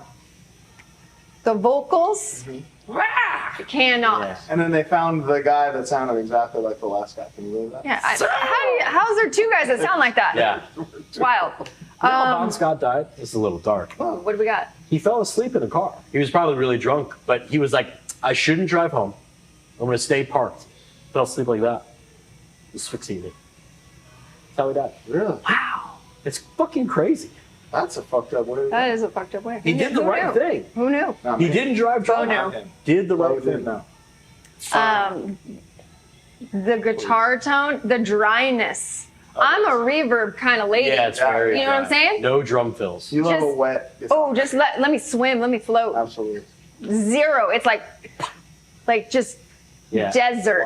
Wow. Let me ask you this, something we ask every musician we talk to. Who they do. Oh, as a dude, you are a Musician. genius. Yeah. Ooh. Yeah. Well, Am I the you're first? The first Yeah, tatter you we are. talked to on the show. Easily the first. It's a family affair. Okay. Who do you do as a tatter? There it is. Sly. Now, who do you do? Meaning, Like who's my you number saw one? a tattoo, like 3 or 4, where you saw that you were like, damn, yo. So I do I think I Hetfield can do that. Oh, and I come do on. Porcel from Youth of Today. Okay. That's who I do on stage. I do Anzaldo and Bailey Anzaldo, hair-wise. Yeah, we do have good hair as a couple. I got it. I mean, come on. Wow. Thank kidding you. me? Thank Yeah. you. I said the most gorgeous couple in the history of marriages. I wasn't blowing It's not smoke. hyperbole. Yeah. I love me some Tim Lehigh. I mean, That's church. as a human and Come on. Yeah. a tattooer, artist. Friend of the show, technically, Tim Leon. He did That's the right. Dragon That's in the, right. in the God's 8 LP. I mean, his looseness, his movement. It's just like it made me It's feel primitive. okay to be like loose. Yeah. And like, I don't know. He's able to just do so love much. that. I love It's crazy. Love it. I love Matt Shama. No one really knows about Matt I Shama. don't know who that is. And maybe he's a tattooer. Yeah. He's the I don't ringworm. know. He's the ringworm of tattooers. Wow. Oh, hell yeah, ringworm. It's all Yeah. one thing. all- Matt Shama's fantastic. This whole sleeve is Matt Shama. This Iron Maiden is Matt Shama. I mean, come on. I mean, Dan Higgs, of course. Sure. Come on. Gangster. Yeah. What are some trends happening in the tattoo world that you don't really like? There's so much I don't Well, want. that's got to be most of it, right? Correct. Look at an athlete, and I can tell you, Yeah, they're correct. doing all the things. Correct. Do you have to? Is it like, do you become an athlete because you have shoes tattoos, or do you get shoes tattoos? I think it's the latter. Classic chicken egg. Yeah. Classic. Yeah. When will we know? I mean, trends in tattooing have always kind of been a thing, but it's also kind of weird because it's such a permanent art form that, like, how is there trends? Because they're ever changing. I mean, the new stuff right now is super foreign to me, like the little scribbly, everyone wants little things. Like, Oh yeah, the little. Tiny Just micro- like- Yeah, right. really, they almost want it to look really bad. Yeah. Like, that's the whole deal. And maybe I'm just an old woman and I don't She's understand. 24 years old. Right. Double that. Do you find I was just talking about this with Shawn on the way over here that the second I decided I don't care about tattoos and I don't need everyone to have a meaning. Yeah. I just want it to look Oh, dope. dude, looking dope is. The second I realized that, Except for this. it became so fun. Yeah. Yeah. Do you agree with that? Yeah. Or I mean, you can't take it too serious. no? We just got a Shawn Michaels. Yeah, people are like, what do your tattoos mean? I'm like, I don't know. It's just stuff I like. like a fucking It's band stuff. skeleton. I like it. Yeah. Yeah. Exactly. Let me ask you something. Do you have a favorite ceremony song? Do you have a least favorite ceremony? Let's I- get on here. He is genuinely Really- interested in this. Yeah, I am. I really love doldrums a lot. It is so creepy. Good wife. Real one. G-Dub. Good It's- wife vibes. Yeah, yeah. I'm getting So- G-Dub. Yeah. I came in later, right? Sure, of I course. came in right when you were writing L-Shaped Man, Yeah, when we were writing LC Man. and You were a gothic rocking artist, you know? so when he was doing the demos and playing stuff for me, I was like, this is so cool. This Yeah. is right up my alley. This is Cool. for gothic. This is like gothic rocking art. Yeah. Yeah. So I was like, hell yeah. Yeah. Because I never really saw Ceremony. It was in a different world because the Bay it's small, but there's so many different pockets of hardcore. Sure. And so I just didn't run with that crowd. Is that where you're from too? No, I'm from San Diego. You're from San Diego. But I lived in the Bay for 13 years. Gotcha. Yeah. So, I came in at the more post-punk era of Ceremony. And you two met here? The Bay. You met in the Bay. Okay, that Whole makes more Foods. sense. Berkeley. Yeah, yeah. It's Berkeley. Berkeley Whole Oh, Foods. is it the Shout one? out. Telegraph and Is it Ashby. the one by Gilman? The one, no. Okay. That one is rather new. The Man, OG That one, one is special to me. Telegraph and Ashby, the second Whole Foods ever in California. Really? 1990. It opened. Dude, that Whole Shout Foods out. and then Phil's across the street were Oh. heaven. Oh, yeah, that's for church, man. years. Yeah. Heather, this was so lovely. It was so I'm so lovely. glad we can invite you. Guys, you got to come here. Holy Union. It's beautiful. Shawn, did you get look at that. That's good shit. You don't want to get tattooed next to that? You're crazy. We're going to go to Monty's. I'm fucking starving. I'm starving. How about you go first and I'll just say me too. Hey, bud. Hi. How's it going? How are you? Thanks for having us. Yeah. Of course. What do you I want, would love a double, please. double? As is. That is I'll do the same. cool. Double. And how do you feel about the chicken sandwich? Pretty good. You for it? I've had it before. It's pretty good. It comes with vegan eggs, pickles, and a twist of dipping sauce on I'll top. do It's really good. Can I do the Nashville hot? Yeah, of version? course. Good call. That'll take me like a dry roast. It's pretty. Delicious. Thank Does it still have a sauce on it of sorts? It's the sauce is gonna be on the side. Oh. Yeah. Mm. And then That way still flavor your meat Sure, fresh sure. and stuff like that. Sure. We have like a buffalo sauce, honey mustard, habanero as well. Can I do I'll do a ranch for Ranch? that. Double chicken, Nashville hot with ranch. Anything else? Yeah, can I have a double? No. And instead of the spread, could I have ketchup, please? So the spread ketchup. Please. And then I'd love to try the chicken tenders with buffalo sauce. Chicken tenders and buffalo sauce. Any beverages? One sparkling strawberry. Yeah. Any other figures? I can't. Can't drink a calorie. I'll eat them all. He does it every day. But no, I don't. Yeah. Never have. So 3 waters, strawberry lemonade. All right, you guys are all set. Thanks, you buddy. so much. The best. Great out to you guys. Thank you so dude. much. Of course. Front cam busted. I know, just fucking. Just what is worse? STB, dude. Yeah. Hey, here's what you look like. Yeah. How long have you been vegan? 19 years. 2004. Are you like were you at one point, you know, you mentioned something earlier how like, as a straight edge person, you kind of go through phases where like, when I was younger in high school, I was a prick. Mm-hmm. I was like the worst straight edge kid. Uh-huh. I was very judgmental, Uh-huh. very mean. Yeah. But all of us were. There was like a little group of like 15, 20 of us. And then you grow up and you kind of chill Mm-hmm. out. Were you ever like, or are you still animal liberation front kind of guy? Are you just, I think are you vegan for the animal? that's sort of the difference, I think, between veganism and straight edge. Is like, yeah, if someone is drunk over there and I have nothing to do with them and they're not around me at all, I'm not dealing with them at all, obviously, by design. Right. With veganism, it's like, well, of course I would like there to be less animals that die for food consumption.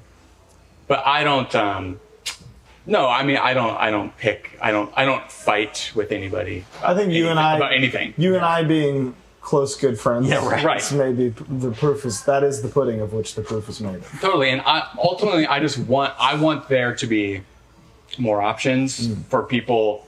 Like, plant-based eating needs to be more normalized for all diets. You know, How often do you eat like a fast food alternative? very rarely. Yeah, right. Yeah. Which is, I think that's the trap that people might fall into. Yeah.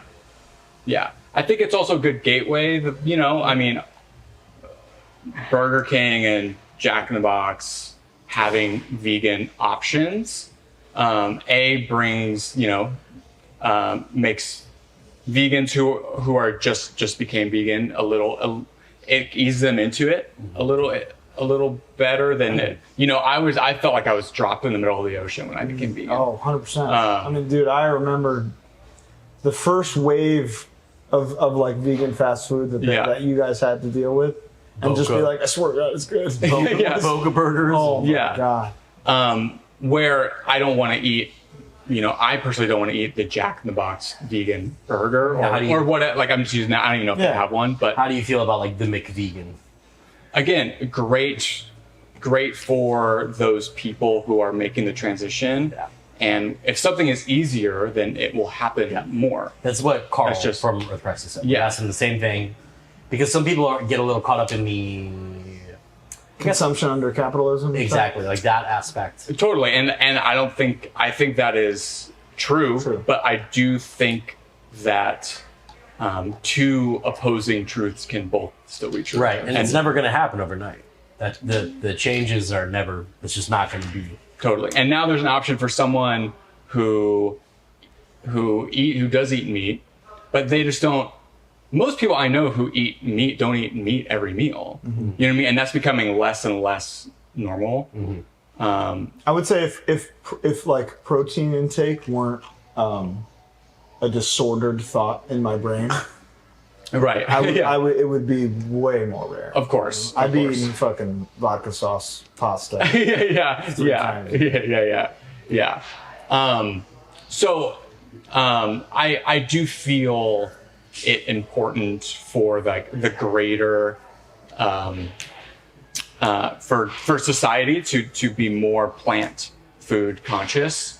Where I mean, I guess I could say that I think it would be better for the greater good of society for people to drink less too. But It's different. that doesn't have there are so many variables that I feel make veganism important that just are absent within sobriety and straight edge. People don't need to drink to survive. People, especially of lower economic status, need to eat in order to survive. Well, and on the flip, there are no animals. Like nothing died to get that beer in your hand. Right. No, and so yeah, on like both ends of the spectrum, that is true. And like we talk about McDonald's all the time, we love it. But scientifically, if you break it down, it is like it can be an inexpensive, calorie-dense thing to eat when you don't have time or resources to eat something else. So a place like that having there you go an inexpensive, calorie-dense vegan option totally is for the sake of progress. Of course, it's a very good point. Yeah, it's a gateway and and an option and another option for someone who does eat touring bands. Totally. You know? Oh, dude, totally. You guys were starving. You had Taco Bell. Man, so it's funny. Exactly. I knew going into this pod that we'd get into this discussion, and I was like, how do I want to approach this? Because of what makes HardLore what it is that you have been able to make this type of consumption fun. Mm-hmm. I love, there's a lot of podcasts by people who I love who do a great job, but I think it's so evident to why you two have garnered so much success in such a short amount of time, because this is listening to an episode of HardLore is a fun thing to do. Good. It's clearly what you want. That's clearly the objective, and that it clearly works, and that's what makes you stand out. Oh, here we go. Oh wow! This timing. Bring it in, brother. Thank you. Is this for me? This looks like it's for me. I think that's for you. Oh. So Anthony, you're flying. Ceremony's on tour, or Cold Cave's on tour with Depeche Mode, which just happened. Crazy. You fucking hear that? This man just toured with Depeche Mode, and we haven't talked about it one time. We'll get. We're going chronological. We'll get into That's the most recent. That's what we do. Yeah. You're flying down the highway. Uh-huh. Let's say it's. I don't want to put a year to it because I want you to have every option. Yeah, right. Yeah. Ceremony's on tour in the United States. Yep. There's a magical exit sign with all the places in the world in the country on it. You can stop anywhere. What's the place on the sign where Ceremony unanimously is like, exit the freeway, we gotta eat? I need to consume. Oh, Thank you. This is good. So, if we're living in fast food land, Well, We are. Yeah. in these modern times, in these trying times, that simply it just doesn't happen anymore. Sure. We're go to the grocery store before we leave the city. Really? Group. do you have time for that? Not always. You make time. Yeah, we make the time. Great. But in our younger days, 10 times out of 10, that stop is Taco Bell. Yep. It has to be, right? It has to be. It's all you had for so We long. were Taco Bell psychopaths to the point now where it's hard for me to eat half of a burrito. Really? Because it's just, I associate it so much with The boys. being malnourished, Anxiety. and yeah, like right. But we were the kind of people. The money shot. Look at that. Come. We were the consumers where it's like, so the Taco Bell on the other side of Roanoke Park, the beans are a little more dehydrated. And we knew every pro and con of every Taco Bell in our vicinity. Right. And of course, I mean, vegans can eat there. Meatheads can eat there. Everyone. No problem. And it's such a California. It is. It feels Thing. like, even though it's everywhere, It's everywhere, but it's like better in California. it's like we just grew up on. I don't on eat it Taco at Bell. home. ever. No. I only ate it on tour, and I think that has at least saved it for me a little bit. Yeah. Because I do like it. Brother, do I eat it at home? Do you really? Oh my god. What's your? I recently, there's something I've been doing on edit days. I'll DoorDash 2 large Baja Blasts. Cost me about $14. That's a psychopath. But I need something to get me through that. They- day, Oh. you know? That Yes. day of listening to Bo. I'm gonna give you this. Thank you. Oh, perfect. Put it in there. All right, let's try this burger. Well, Tendy? I'll tend.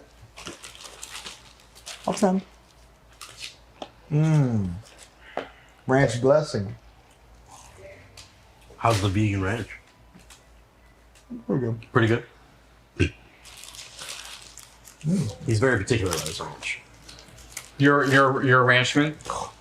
He's a rancher. I'm a regular cowboy. He's fucking Yellowstone. What's their Kevin. fucking name? You're Kevin goddamn Kevin Costner. The ranch. Yeah, Right? I'm the opposite progress. Like at this point, there's really no excuse that any fry should be not vegan. I agree. You know? Can you tell your story, or do you not want to? Oh no, I'll for sure talk. Monty, first of all, thanks for having us and for the meal. The first time I came here was with Anthony and a man who needs no introduction. His name is Dave Havoc.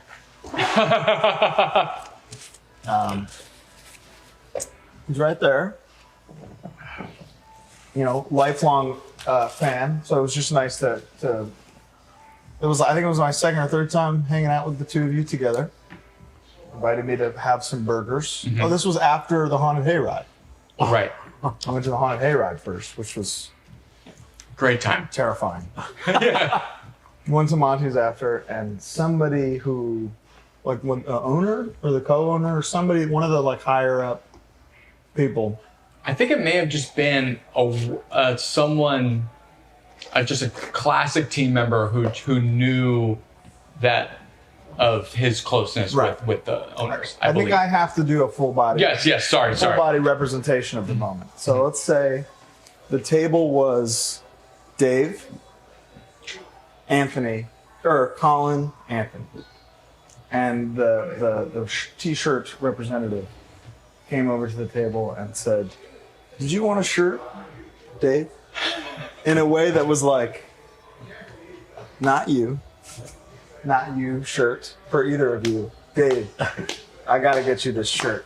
And bless Dave. Dave was like, you know, like, Yeah. you guys want, you know, like very immediately inclusive. But that was my one real Monty's experience. I also walked here to the other one, the K-Town? K-Town one from Glendale one time.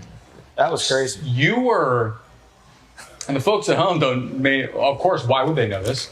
But that year, you purposely did not use a vehicle. That was your walking year? I was walking. You would walk 20-mile round trip for a stick of gum. Oh my god.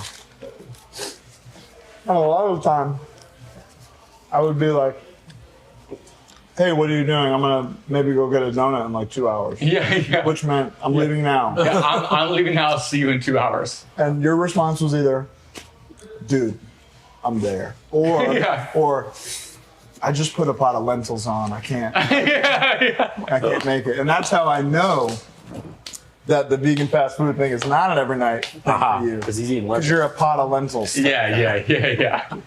Can't make it. Quinoa's on the other. Yeah. That combo is one of because a lot of times if I'm cooking for both Heather and myself, Right. I'm like, I need to dress it up a little more. But my go-to meal, if I'm just cooking for myself and I'm only have to worry about me, quinoa, red lentils, little Bragg's, little turmeric, Really? done. This moment that I'm referring to was 5 years ago, and I remembered your exact home order. This is you could confirm that I have not changed in the last 5 years Real. because it was verbatim. When was Cold Cave? enter the picture for Anthony? I started touring with Cold Cave in February of 2019. Oh. Do you know Chaz? Of course. Choir boy. Yeah. He's a good friend of mine. Yeah. That's same. awesome. Yeah, he was touring with them too. Hi, Chaz. Yeah. So, Chaz, he was on that tour. Right. That's They right. were on that tour. I've never met him. Great Lovely. human. Lovely guy. Sounds awesome. You love Lovely him. person. Yeah, they were doing merch for us on that tour. The tour prior, Choir Boy was supporting. Right. They got along, and then so we, the first time in the Cold Cave van I was with, it was also Jazz's first time, so we bonded. I love that. Yeah, so about, I mean, obviously a year and a half, 2 years of that was dormant. But yes, it's 2019. It's My offer still stands, by the way. you're always rolling around in this noggin, and you're in many compartments. I own a lot of black clothes, you know? What was the offer? I play drums for Cold Kid. I have so many black clothes. At one time, didn't London May play? No, London May played guitar, right? Who He played drums for he a did. tour, in 2011. I could 2012. guarantee So you sick. I got more black clothes than him, probably. Than London May. Now? Wow. I would say, yeah. You have a lot going for you, my friend. Let me tell you So that. do you. Are you kidding me? Sexy, man. But yeah, so join.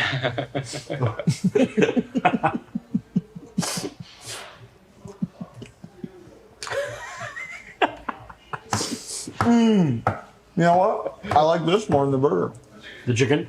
Really good. When the chicken sandwich dropped, I did not. That was my order and only my order for like a year. I'm loving I had to stop. Careful. it. I'm liking this. I'm ready. Yeah. I'm enjoying this. Ba-da-da-da-da. McDonald's reference. Man, there's the bit that we've done a couple times in this episode. I completely stole from Anthony. 'Cause I'm daddy thing, and I've used that, and that's Anthony. I have no. I take no ownership. What's mine is everybody's. Whether you take it or not. Yes, yeah. I Irrelevant. I credit the arts. You're like, you know, I appreciate that. of course. And right now you are daddy.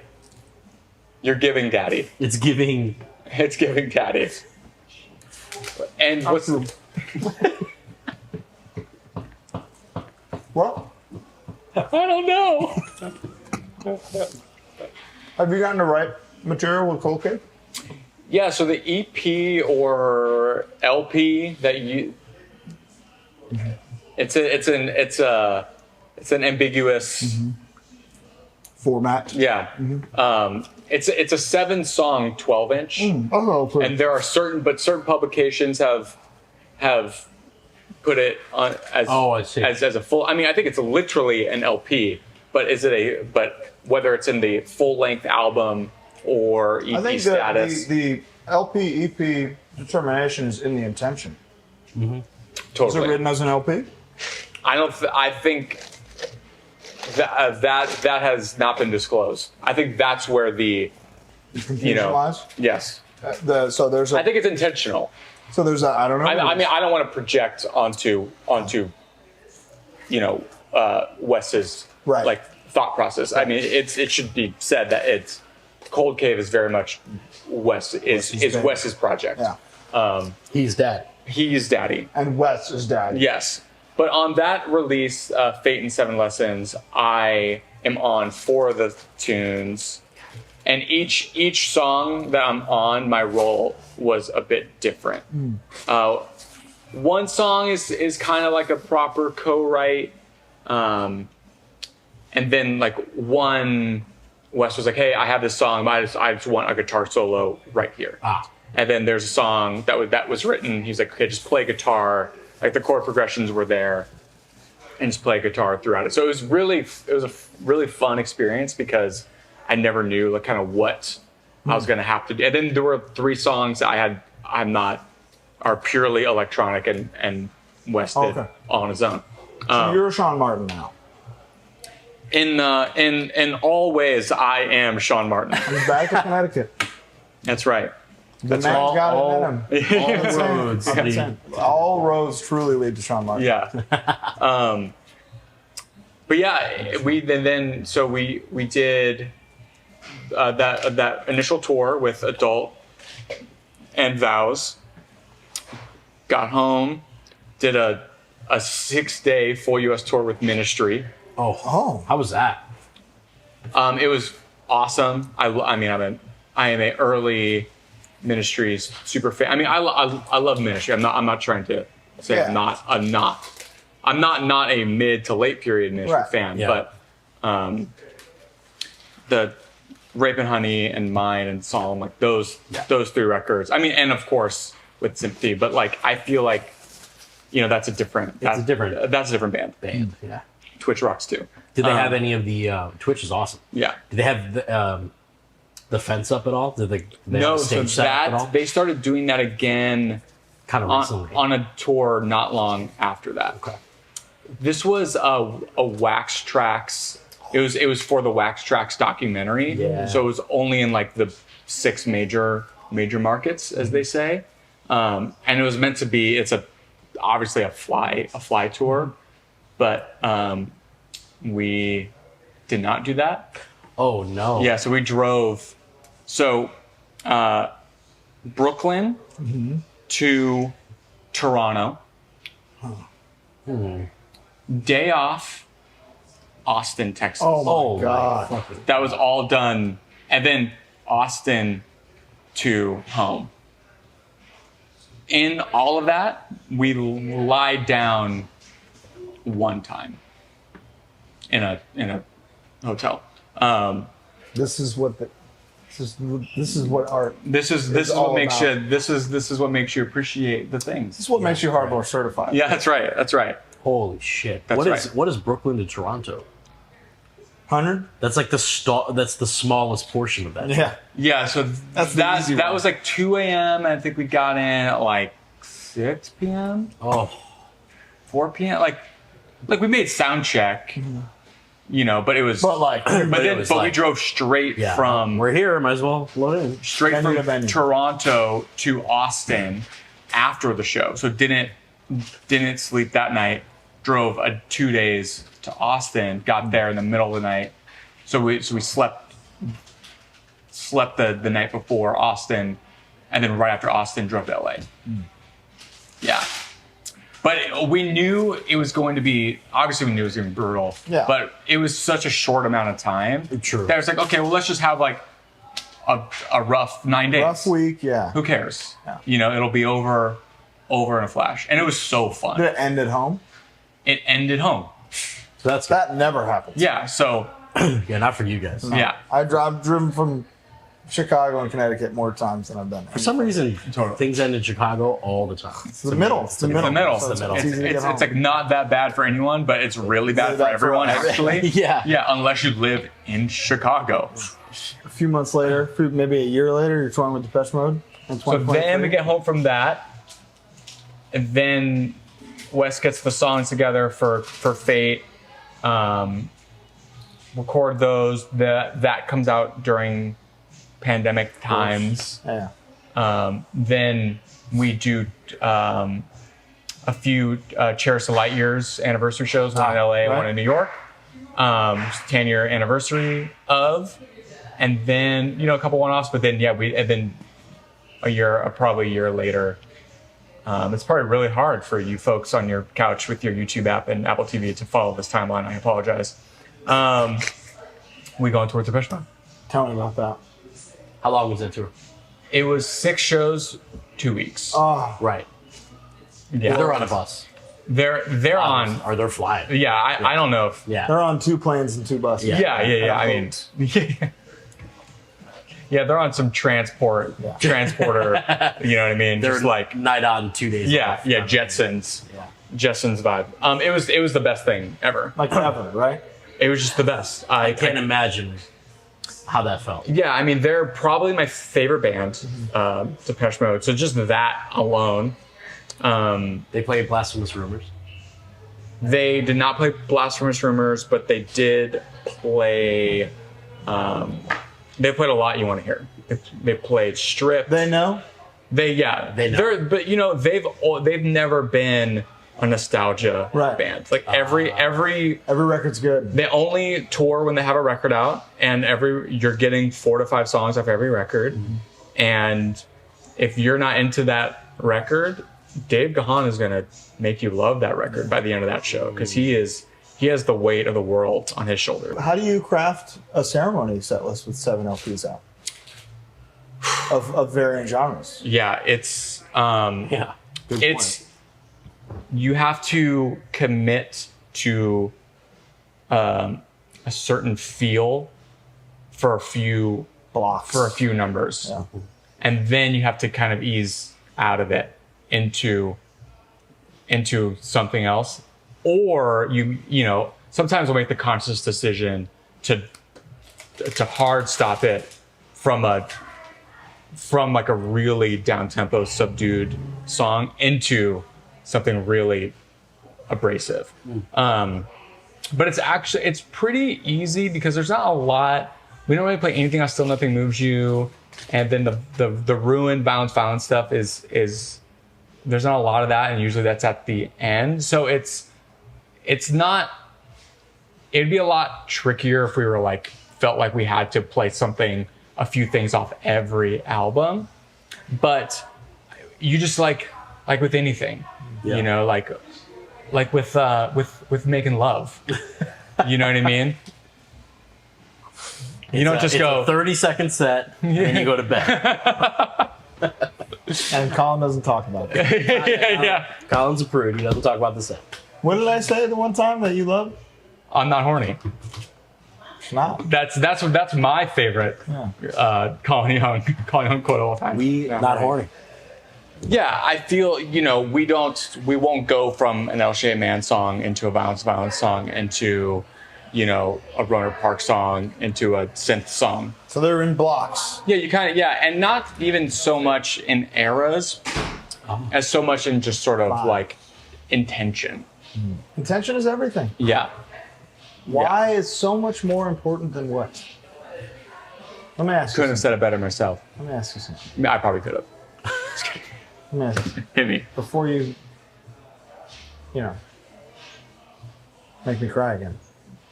Let me ask you something. You ever spin kick? Has Anthony? I don't know if I have not spin kicked.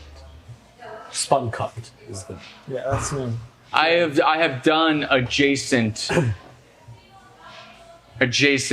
movements, adjacent maneuvers. Tell me about a maneuver that's adjacent to a spin. Well, Like a sweet chin music, or? like yeah, maybe I've never spin kicked. No. What could you? I think you could. Wet pants? I don't not know. in those pants. I don't know if my bottom attire would allow for spin kicking. I would have. You would have. There would not all be my a pants. thread, a crumb of thread left if I spin kicked in those. What's the name of that The Cure album? Disintegration. It's about me spin kicking In my pants. Jeez. We got one. That's what disintegration is about. That's what the best record ever is about. Great title Me track. spin kicking. Yeah. The actual title track, Disintegration, It's the best song. it is the best song they played it. Like period, best song. That's not a wrong thing to say. Yeah, no, that disintegration is the best song. Yeah, agreed. Yeah. The best song on the best record. Agreed. Who do you do, Anthony? We know the fucking answer to this, but come on. So live, Yeah.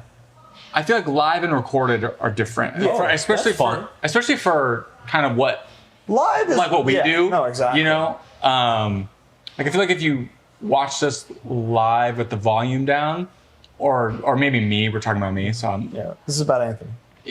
maybe you wouldn't think that we're playing the genre of music or the genres that we play. I don't know, but Which is why it's so cool. Yeah, right. I think, you know, the way I approach guitar and hold a guitar is very Prince. He informed me on the guitar as a instrument. So live, I feel that's kind of, I feel so, because he's the greatest. Yeah, well, so I'd be like, I'm doing Prince. It's like, Well, I mean, you know what I mean? we're all trying. We're all Yeah. trying, Yes. doing an attempt, and that's Of the course. attempt is what makes Of course. unique. I've lifted a lot of moves from Prince. There you I've go. lifted more moves from Prince than anybody else. That's a good one. What's your favorite on stage move? Well, yeah, absolutely. Spin kick. I only spin kick on stage. Oh, you meant in the pit? Yeah. Oh yeah, no, on stage, five spin kicks a track Oh, for okay. me. That's what I thought. That's what I was Do you confused. play only boss pedals because Prince did, or do you I branch out? play mostly boss pedals, but I was just gifted a bunch of deadbeat pedals, which I really like. So I've been playing with those live lately. On record, I'm doing Rick Agnew from Christian Death and Adolescence, and Greg Ginn, and I saw Greg Ginn once at Handlebar in Chicago, the Uh-huh. vegan place. It was during a Ride Fest, and he was playing with Off at the time. And I got up, me and my friend were leaving, and I looked, and I was like, oh, I wait, know Greg that. Ginn was playing in Off? Yeah. Are we sure? Yeah, 100%. Or Off was playing, and he was doing a Greg Ginn solo. Okay. Something like Okay. that. Okay. So not 100%. So not 100%. Yeah. So I looked, and I was like, oh, I know that guy. And he was like, He was like, he did that to me. Just there's like, a person with tattoos. I know exactly what's about to happen. Please leave me alone. I just, Yeah, never mind. Gizzard? Black Flag I was wouldn't playing. have said anything. Black Flag was playing next door to Ceremony recently, and we were like loading out at the same time, and he was like smoking a cigarette while we were, and I just didn't have Did he hit you with smoking a like cigarette while we were loading. I the didn't. old man? Yeah. You guys play? I Play do. hotel? I do Johnny Ramone. I'm a big down. You got a downstroke in the world that. Sick is all downstroke. Yeah, if it's one upstroke, you played it wrong. That's right. a Yeah, downstroking son of a That's bitch right. right Man, there. right there. That's right. Wow. He'll break that fucking thing in half before Right. he He'll upstroke. break that guitar he made with his bare That's hands. right. His own, yeah. He'll get another $645 every time one breaks. You know, it's insured. Downstroking, Johnny. more or less. Yeah. Yeah. Absolutely. And then those, like Greg and Rick had like a really interesting and creative approach to playing punk that was like dark but still melodic but violent. You know, that was like, that really influenced like the kind of through Roanoke Park, and then Johnny Marr and Robert Smith. Like I've wholesaled I've almost wholesaled both of them quite a few times. Yeah. Tell me about Anthony. Oh, Anthony is my solo project. I'm recording a record right now. I feel like I'm at the place where my vision and my abilities are on the same level as What a each other. scale that can be. So I'm George Lucas. yeah. So I'm really excited about everything I've done now, up until now, is not a very good representation of what I envisioned the project to ultimately be. But I'm really excited. I'm really hopeful that it comes out. I love the one that I've heard. I'll tell you that. Thank you very much. Thank you very much. Over the pandemic, I released a Prince covers album. I did the album Dirty Mind front to back. Really? Where I recorded the vocals with your lovely brother, Taylor. And I think that is more representative of where the project is going. And it's funny, every time I've tried to like explain what it's like. You know, it's like, you know, post-punk, but kind of like art rock, you know, and like avant pop, but there's like some R&B, and I'm like, it just sounds like a guy that really likes David Bowie and Prince. I think that's what it is. I think that's what it the is. guitar player of Ceremony covering Prince. Wow. That's what it is. But with also all of those other things. You that should you write just said a you was little doing. Yeah. sticker. Yeah, I'll do can the you do the sticker. bio? Yeah. 100%. Can you do the bio? Picture this. Yeah. Anthony Anzaldo Yeah. Let me ask you something. playing music. Some people. It is your birthday. We hit each other with that one. So yeah, I just played my first show post-pandemic at Genghis Cohen a few weeks ago. What a place, huh? What You were a just there last what a night? place to attend a live music. Dude, I mean, the food. The restaurant seemed That nice. the Queen's tofu. The Queen's tofu. Oh my goodness. The venue, the bathrooms are nice. The place is unbelievable. Yeah, Good venue. it looks incredible. Yeah. So there's a game that you wanted to show us, and I think that Bo should be the recipient of the game. So the game, on the drive to Juice, we were talking about a mutual friend of ours who will remain nameless, I suppose, but they lost all their contacts in their phone. So I called them the other day, and it wasn't until like a minute in where they were like, hey, I don't know who this is because I've lost all my contacts. So I just saw the number, and I was so impressed by that they answered an unknown number. Obviously, for it being who is, have you heard of anyone doing that in the year of our Lord 2023? No. So this reminded me of a game that we used to play in the ceremony band. Okay. Where someone would take out their phone and you'd go to your contacts and you'd scroll. And then you would blindly select a contact.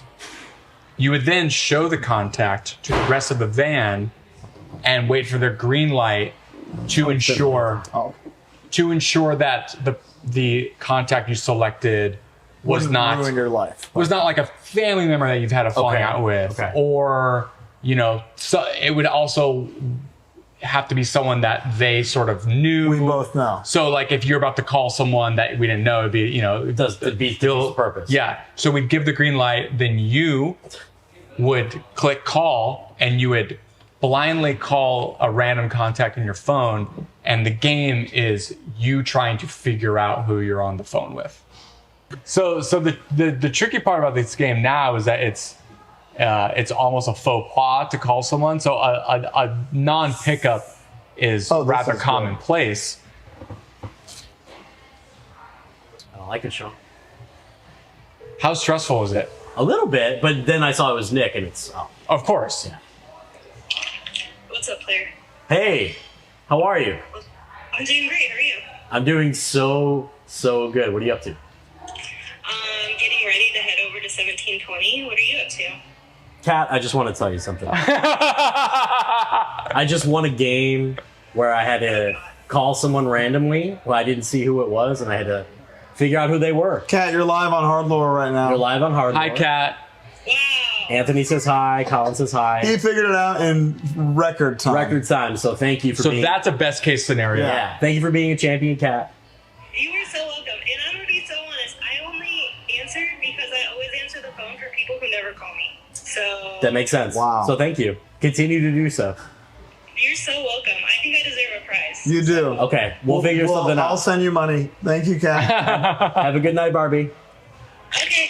Bye, Barbies. Bye, Barbie. That is too. That was perfect. Okay, That was like the best game. case. That's best case scenario. She has a very distinct. As soon as she said 1720, I was like, ah. I have, in playing the game, there are people that I've landed on multiple times. No way. So there are people in this world that walk through their life thinking, there's a time when Anthony was just calling me all the time for some reason. Do you want to play the game? Yeah, yes. But think about what I told you earlier in the call about. My I mean, yeah, contacts. if you land on someone and I don't know who they are, or you also, part of the game is I had to trust you. it's a trust fall. Yeah. Okay. All right. All right, ready? Yeah. You gonna scroll? No, you can. Yeah. I'll do it. Okay, stop. Or go the other way. And hit it. Oh, Let me see. I don't know who that is. Okay. No. Okay, we're gonna do it again. Okay. This is fun. Again, I Got a don't. lot If of it's the content. one that I think and hope it is, it would be awesome. But I don't think it is. if we don't know, I Yeah. feel like, okay, go down. Scroll down. Yeah. Keep, Further. Faster, son. And there you go. Got a lot of content. There's just no way. you are. However, you were by someone. Do we cheat the game, and just click?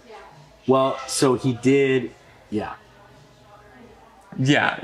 Okay. Do that. It's adjacent. You were right by it. It's near where you landed on, and we're gonna try it. Okay. So I've picked one now. Now this is cheating, but for the sake of good television. Hello? Hey, what's up? What's up? How's it going? It's good. How are you? I'm just vibing, dude. I'm out to dinner with Bo and Anthony from Ceremony. Sick. All good people. What are you doing? I'm heating up some Indian food. From where? A little spot called Desi Spice. Where is that? What city is that in? It's in Atlanta, Georgia. Wow. So is this foundation reunion show really happening, champ? Is it happening? It is not. Okay. Champ, I'm just going to tell you what I just did. You are live on HardLore right now. Oh, goodness gracious. We were playing a little game where we had to scroll through our contacts and call someone live. They picked you for me. Oh, I And- feel honored. And you were the example I used for Bo. This was random. This was randomized. Yeah. I said, Bo didn't understand the terms of the game. And I said, if you say, let's say you landed on Champ Hammett, you would try to figure out if you were talking to Champ Hammett. And by golly, did I just figure it out. Hi, champ. Hi, Champ. Hey, bud. Hi, guys. I hope you have the best day. Enjoy your Indian food. Foundation, Mount Rushmore Straight Edge. What's up? Well, I appreciate the call. And I hope you guys have a great time this weekend. Thanks, man. We love you so much. Love you guys too. Have a great day. Bye. We're good at this game. That was good. That was right? good, yeah. Yeah. Where is that? Yeah. What city is that? Yeah. Perfect. Like Atlanta, Perfect. and then I heard the voice, and Yeah. he's like, only a real estate agent is picking up my call. Oh, clever. I like the game. I think it's time for something sweet. I think it's. Yeah. Well, fuck. We got to recharge a little bit. We can recharge in the car. I need to recharge my batteries with something sweet. Oh, Yeah. Let's go to Magpies. Let's go to I Magpies. love that idea. They have vegan stuff in Magpies? They do mostly. Big time. Holy shit. Mostly. Let's go. Let's go over there. We're going to get some ice cream. Grazie. What's your, So to change the flavor. what's your V flavor? So Their corn almond is incredible. Yeah. I guarantee you the brownie batter is good, and you can swirl those two. Wrap us up. Yeah, so we're gonna wrap up here. We're at Magpies. It's dessert time. I wanted to stand here. I Please. apologize. You know, Daddy always needs something sweet after something savory, and we're Daddy. We are that. And we are daddy. So as we eat this ice cream, I have a couple questions for you. Uh-huh. When I asked you your favorite breakdown of all time, you responded with Bee Gees' Nights on Broadway, which, Yes. don't get me wrong, Uh-huh. one of my favorite songs. Mm-hmm. It is up there with Return of the Mac in songs I've listened to for the most consecutive hours I've ever Yeah. Yeah. But in terms of what the world perceives as an actual breakdown in hardcore punk, metal, Yes. Yeah. rock, do you have any answers for me? So I think my answer within the punk and hardcore realm still may be even a bit controversial for the context of this pod. I would expect nothing less. But you tell me. Get Out by Madball. It's very simple. It's not. Madball. Yeah. Right? Yeah. Iconic. It's so simple. It's so iconic. The call out at the at the top of the Yeah. breakdown. Just Band name, you know I'm all about that. Love that. Also, I can't not move. before the song starts, him doing it goes get out, Get Out Yeah. is the whole audience is already popping. Yes. Yes. Which you created a moment like that you've created a live nuance that is as iconic as the song itself. And the breakdown is your fucking band name as the mosh call. Pretty hard. Game over. That's and a it's, great you know, answer. it's one of those riffs that you think to yourself, how has no one plucked that from the? It was just sitting there amongst the atmospheric river, and they're the ones who knew to pluck it. They really were, man. And that happened all the time with them. Truly. The M&AF, it was like, damn, those notes were just there the whole time, waiting to be used like that. What did I said New York City, I think, was my. Yeah, mine too. Yeah. Yeah. That's crazy. That for what maybe what I feel like most people would consider like that's what a breakdown is. If we're talking something that's halftime that incorporates halftime and palm mutes, I would probably agree with you. Okay. Well, thank you. I've long since maintained that Can't Stop Won't Stop is one of the like a top 5 hardcore song of all time. Period. Top to I think bottom. we quoted it on the way to Juice today. We did. Yeah, I don't remember the context, but it happened. Can't stop, won't stop. You know that part? Sorry, dude. You made me laugh. I said Bram all over the place. Also, I guess as a last question, we say that perfect albums, we could call it the master killer tier. We should probably stop doing that. Perfect album is a perfect album. sure. Master killer is master killer. What do you feel we've missed? So Very good question, Colin. So I have a 2-part answer I love to it. this question, and the first part I'm certain will be controversial, and then for that I apologize. But if you don't want controversy, don't call Have it king. don't have call it king. old Tony on. Don't call AA. Anthony Soprano. There is a Master Killer tier album that you frequently reference when explaining the concept that I strongly feel is not Master tier. Oh. Are you gonna say it's master killer? No, I'm not. I wouldn't. Come on. All right. I'm not trying to have all the threads unravel here. I'm listening. For it to be Master Killer tier, I think we could agree on this. No skips. And I believe the album Thriller by Michael Jackson has a skip. Agreed. The doggone girl is mine. Yes. Agreed. That's why I say bad. Which has no skips. But I think Bad's high points are plentiful. I guess that wouldn't make them high points. That would be. Are you doing? What's wrong with you? I'm dropping shit. I non-ironically think that song rocks. The Girl Is Mine. Yeah, I really do. I think Paul McCartney's voice sounds great. You think that they had any business chasing the same girl at any point in time? I mean, that's a disgusting. ridiculous way to look at it. Is it? Look. If there is any such thing as objectivity in art, folks would not have a podcast. Of course.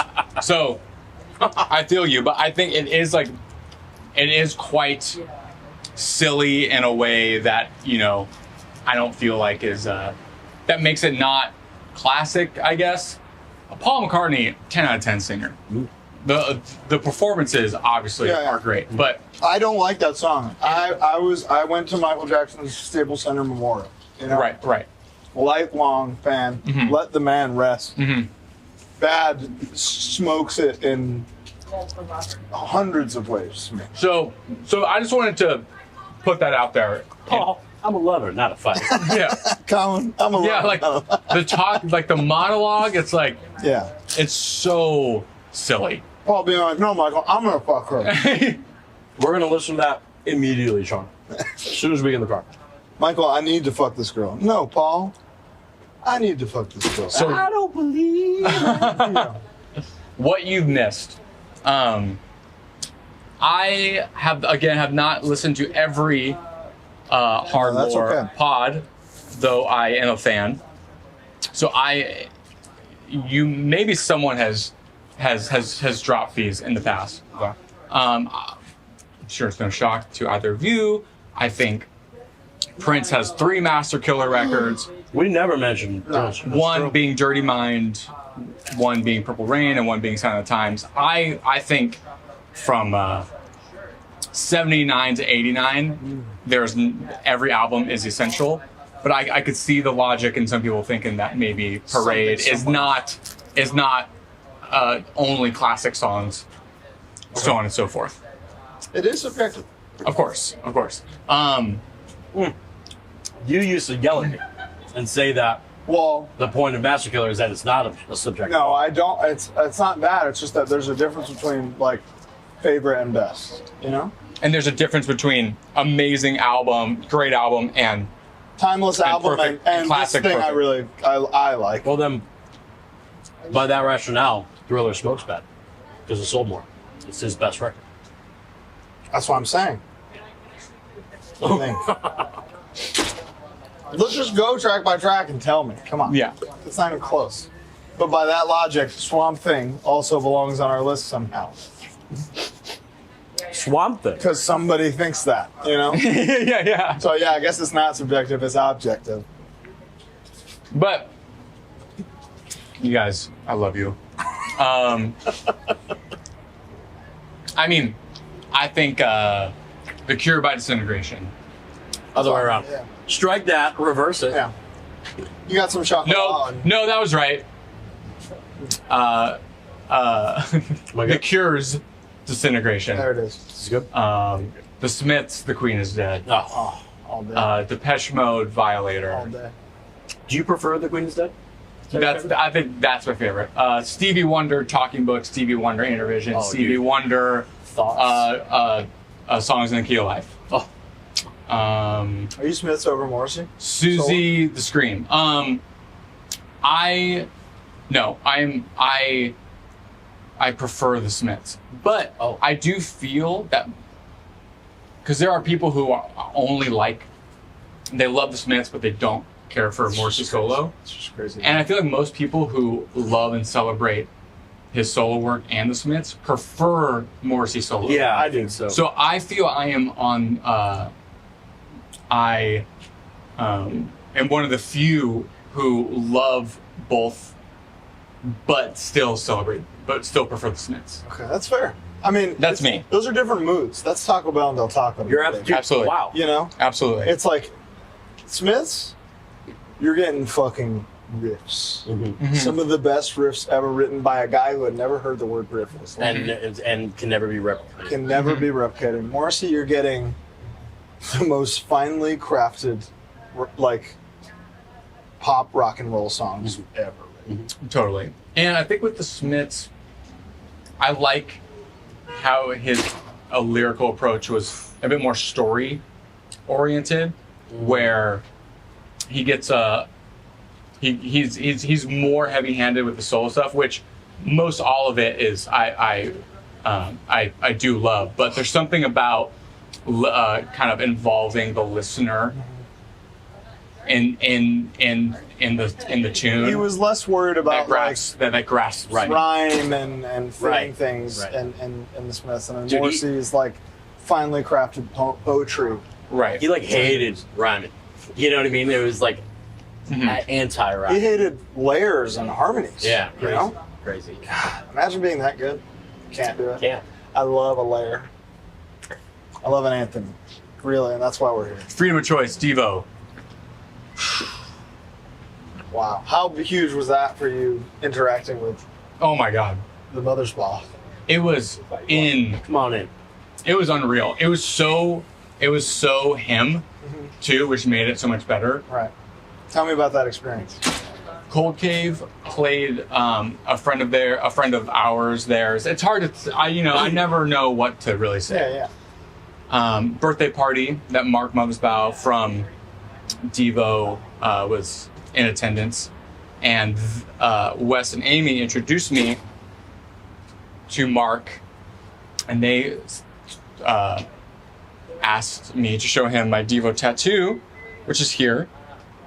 And then I'll send it to you.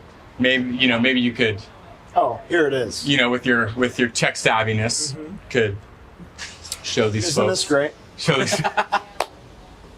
And then he proceeded to do the most Mark Mothersbaugh thing ever, and it was you see right now the expression on my face is Joy. is pure joy and honest.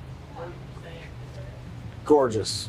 Anthony, man, I could do this all day.